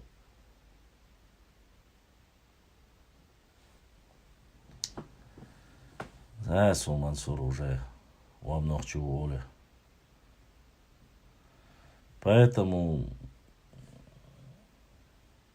да ошвек сунца вот речица арачи дела вежре аж бяхмавил сун айташевиштач шунаш алиер сабахамс хайетишен ну чё дихадар сунали аркышт. Я бы тоже хотел зайти в интернет, сесть как вы, читать, слушать, читать хорошее о нашем народе, нашей истории. Иногда кидать комменты. Я считаю, великая мысль пришла мне в голову. Братан, что я так считаю, вот это надо было тебе написать. А ты вот про это знаешь, вот. Чтобы это, то, что ты говоришь, найти, проверить, мне нужно 2-3 книги прочитать. В лучшем случае. Или карты, или архивные материалы достать. На все нужно время и физические, финансовые затраты. Не упоминай. Ни финансово не упоминай, ничего не. Ты должен как робот просто работать и ничего не просить. Да. С точки зрения патриотизма это так, я согласен. Что так и должно быть, каждый должен отдаваться на все 100%. Но этот мир порой не так прост. Вот сегодня я зашел, да, с друзьями. Я говорю, давай заниматься. А ты там вот зашел. Не буду рекламировать какое название этого. Шашлыки, ошки, та, на Ваштане мы собрались. Ну, сунха и сун мял халду, и все равно сей ее возможность. Я захожу, чувак, это на кассе стоит молодой парень. Спросить имя даже Суокоши Яхец. Он увидел, ой, салам дела. Я, говорю, здесь ставлю на кассу телефон и смотрю допоздна тебя. Смотрю, о чем ты говоришь. ДРС, халбу. Этому парню, ну, может, лет 15, может, 17, не больше. Это вообще молодой парнишка, и он... Я вам говорю, какие позитивные моменты позволяют и толкают дальше работать. И я говорю, там, называю кабинку, он говорит, там, определенную сумму. Ола, я ничего не успел сказать, он говорит, да, ну, 10% получается, скинул. Ардон, короче, что? Не важно, что он скинул мне, или я знаю, если бы он был бы хозяином, он, может быть, и вообще бы не взял. Но это очень приятно. Еще раз он говорит, ну, может, от 14 до 17, я точно сказать не могу, в пределах этого возраста, этому парнишке. И он смотрит наши передачи, он смотрит о нашей истории, о границах, о тейпах, обо всем, что мы говорим.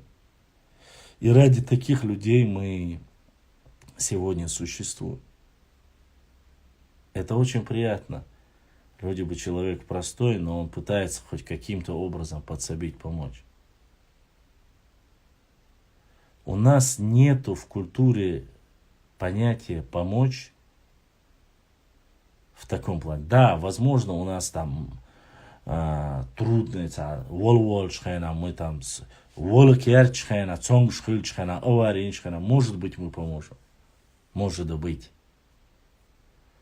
Но в другом плане, в плане вот таком непростом, тебе нужно просить, тебе нужно объяснять. Хотя ты на своей работе прекрасно понимаешь, что каждая вещь, которую ты делаешь, тебе должны оплатить. Ты же понимаешь, вот я это сделал, за это мне должны заплатить, потому что я работаю и так далее и тому подобное. В своем плане понимаю, а в чужих мы осуждаем. И это не есть хорошо. Не нужно осуждать. Если хочешь осудить его, не осуждая, возьмись за его работу, сам делай эту работу, веди дальше. И делай это бесплатно, если ты его упрекаешь в чем-то.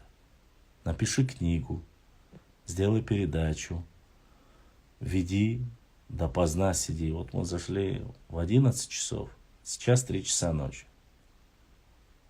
Я никого, опять же, ничего не упрекаю. Здесь есть взрослые девушки, наши прекрасные сестры, и без них, наверное, бы все было бы не так круто. И, несмотря на это, находятся люди, которые болтают, упрекают и задевают. Дело в том, что их поддерживают, Нохчи фильм пишет, дело в том, что их поддерживают донатами и деньгами. Даже на самые низкие вещи, которые бывают в эфире, им даже платят бах. Ой, чанцаля во многом, редкость хул поддержки аж. Я прохожу через это давно. Да, Нохчи Фильмс, я тоже прохожу через это давно. ССД книга Бухаря. Нет, ССД, нет, яц, кузнец. Я просил у него посмотреть, мы хотели ноутбук и он есть ноутбук для работы Ибраим Сакиншки азейтан язета алирси. Так ноутбук для подменяя для работы сониш. И тига мюшмеха хрертиш хажа алирас там. SSD это оперативная память, скорость и все остальное. И USB. SSD это не книга, это ноутбук и оперативная память, скорость и все это. Что я посмотрел, там мне порекомендовали. Ибраим, как сказал мне, говорит, Ибрашка, вы красавчик, говорит, Башлам, мне, говорит, нравится в тебе, говорит, если у тебя даже ничего нету, ты всегда хочешь все, что ты не заказываешь, все, что ты не просишь меня посмотреть, лучшее хажитля. Я это Ибраиму говорю, Ибраим, брат мой, я ему сказал, и сейчас вам как бы говорю. Или лучше пускай меня вообще не бывает, а если есть, пускай это будет хорошее, чтобы вот один раз взял, и лет на 10 не думать об этом. Вот всегда кроссовки, куртка, я понимаю, вечного ничего нет, но хорошее, взять хорошее, и вот книга мощная, без дискредитации, то есть имеется в виду вот книга мощная, там, допустим, у Хасана Бакаева очень мощные, хорошие книги, ссылок много, у Хаджи Хизриева, ну и так далее, у Сигаури тоже, я не говорю, что они плохие, хорошие ссылки, материал великолепный. Ты его взял, он хоть 10 лет пройдет, но эта книга будет бомбовская книга. Понимаете? А есть книги-однодневки. Да, ты можешь взять его, прочитать, эту монографию, но скажешь, актуальность теряется. Вот. И поэтому важность это. Это Тай, знаешь, что там? Это сколько и Бряшка сказал. Ну, смотрели мы. Это вот, сейчас я скажу.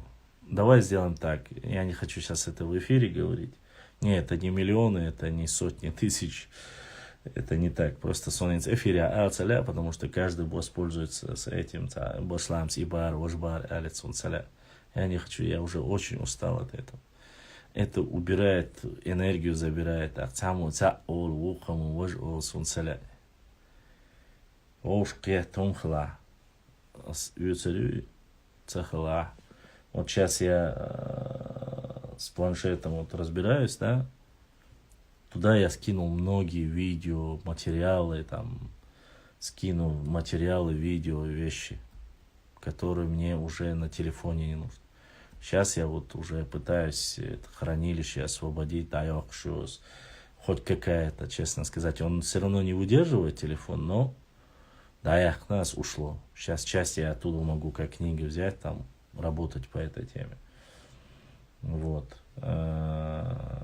Остались две небольшие вещи, но из-за надо было мне раньше это делать. То есть надо было раньше, еще до, когда работал, и PayPal работал, и все это работал, надо было в то время, но я очень сильно сглупил. Динумадати, кенчик, да, я это сделал, я уже хорошую библиотеку, в принципе, всю касающуюся нашей истории собрал, но, как говорится, может быть, нужно было немножко иначе. Но я рассчитывал как? Я думал, что дальше понемножку усилим работу и подключу, задействую многих людей. Ну, лишь заинтересовать наших людей. Ты или должен с кем-то вечно вести какие-то войны, вечно какие-то обсуждать там проблемы. Заходишь на час, стримы долго обычно бывают. Ну и на стримах, извини, остальные посмотрите. Посмотрите не магия, сколько собирает на стримах. Посмотрите Камикадзе Дед, сколько собирает на стримах. Посмотрите любые нормальные другие, там, я не знаю, Николай Соболев. Я уже не говорю там какие-то тиктоки, я не говорю. Посмотрите, сколько они собирают на стримах. И вы поймете, как это, земля и небо. Другая культура, другие понятия по этому поводу. Ассардяш дуайда диесабай, но кечер бартхул, эцумадя, вайчера. Атагурт белег ала хасразу ауэл атака пайден дег дяшала, пускай идет сюда. Елил и крупить шахун, я вот сегодня я говорю, у меня вышло из головы, я показывал это, то, что он прислал, этот Бекхан. Он, видать, не увидел это. Вот сейчас я сам себя думал, неужели мне прислали и не сказал, что мне прислали. Валлахи, меня это стыдно.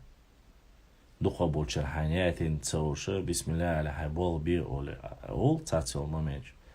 Я молчу в этом случае. Остальное, я всегда говорил и показывал, не стесняясь этого. Сакому я это не исон. Сакомах ищу я это не вышу я это. Или сакомах восавошу Ибраим сходи на сон. Я таи сходи на сон.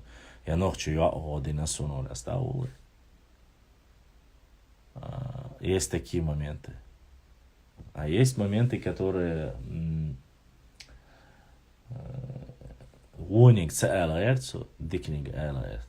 Ялла сайгомахлет. Да, ну халам хит цающул айтаршич. Но не без этого, не без этого. Поэтому дикчуми сатвицерду, дикниг херду даям, дикниг херду. И бо шокайна кайс цаалгач ворсу важдани бегердейлихсун.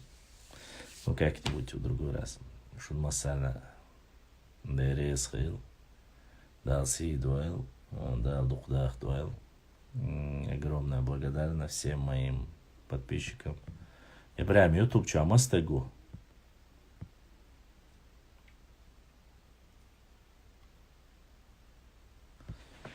Инстаграм чуам, что нет, 15-20 халаволи.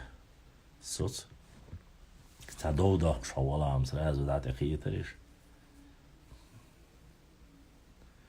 Сколько у нас в Ютубе сейчас человек?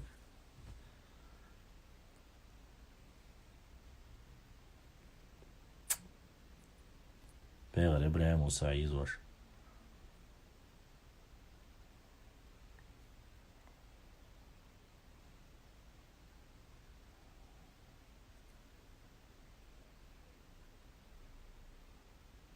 И тишина.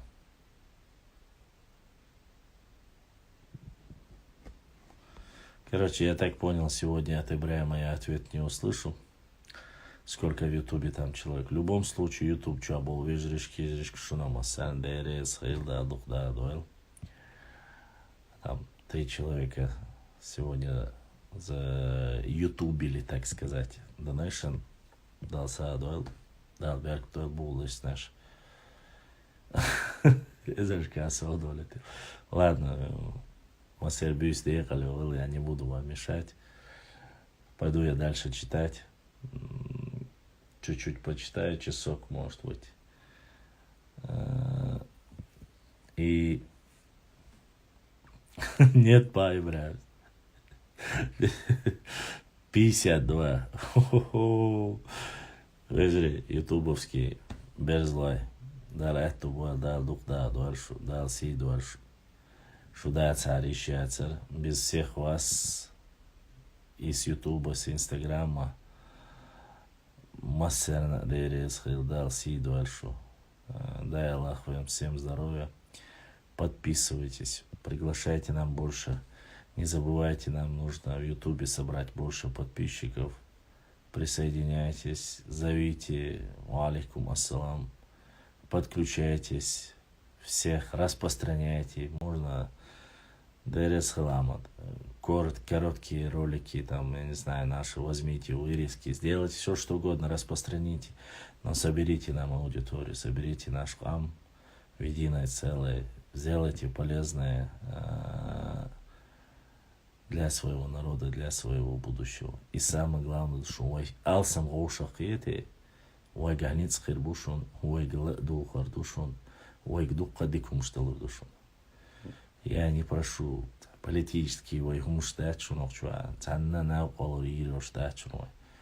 История, адаты, традиции, география, полезный гумдуй ой, оман. Это мы будем делать все. Поэтому далуштик дирду дикник, оши год дирду, на оста, а сейк далуштик дили до сенж деловано, дина буса любовь хена, сейк далуштик ашу дуадира дирду, сейк оман дуадир, духар Аллах дуадирду, юг сейк оман дуадир, юг сейк шуцана дирштул гергала дуадирду. Никакого фальши нету, аси даггер цабаха, дайла ши биекам буэлсу, даггер бушту. И еще. Хочу у всех попросить прощения, если я каким-то образом задел вас, обидел вас, оскорбил вас. Я прошу ради Всевышнего Аллаха простить меня. Я не специально, не со зла пытался трактовать и рассказывать историю так, как я ее знаю, как я с ней ознакомился. Для единства моего народа, многострадального народа, в надежде на хорошее будущее. Все, кто к нам хорошо относится, мы с любовью, с уважением относимся. А все, кто желает нам гадости и подлости, они ответят и перед Всевышним Аллахом, иншаллах, и мы не дадим никаких возможностей издеваться над нами. Всем доброй ночи. Ассаламу алейкум ва рахматуллахи ва баракату. Я постараюсь завтра сделать эфир, не гарантирую. Я постараюсь, друзья. Не буду говорить больше ничего, чтобы не давать почву нашим врагам, внутренним и внешним. Но дык чему не соответствует. Ассаламу алейкум ва рахматуллахи ва баракату. С вами был ваш брат Башлам. И до следующей встречи.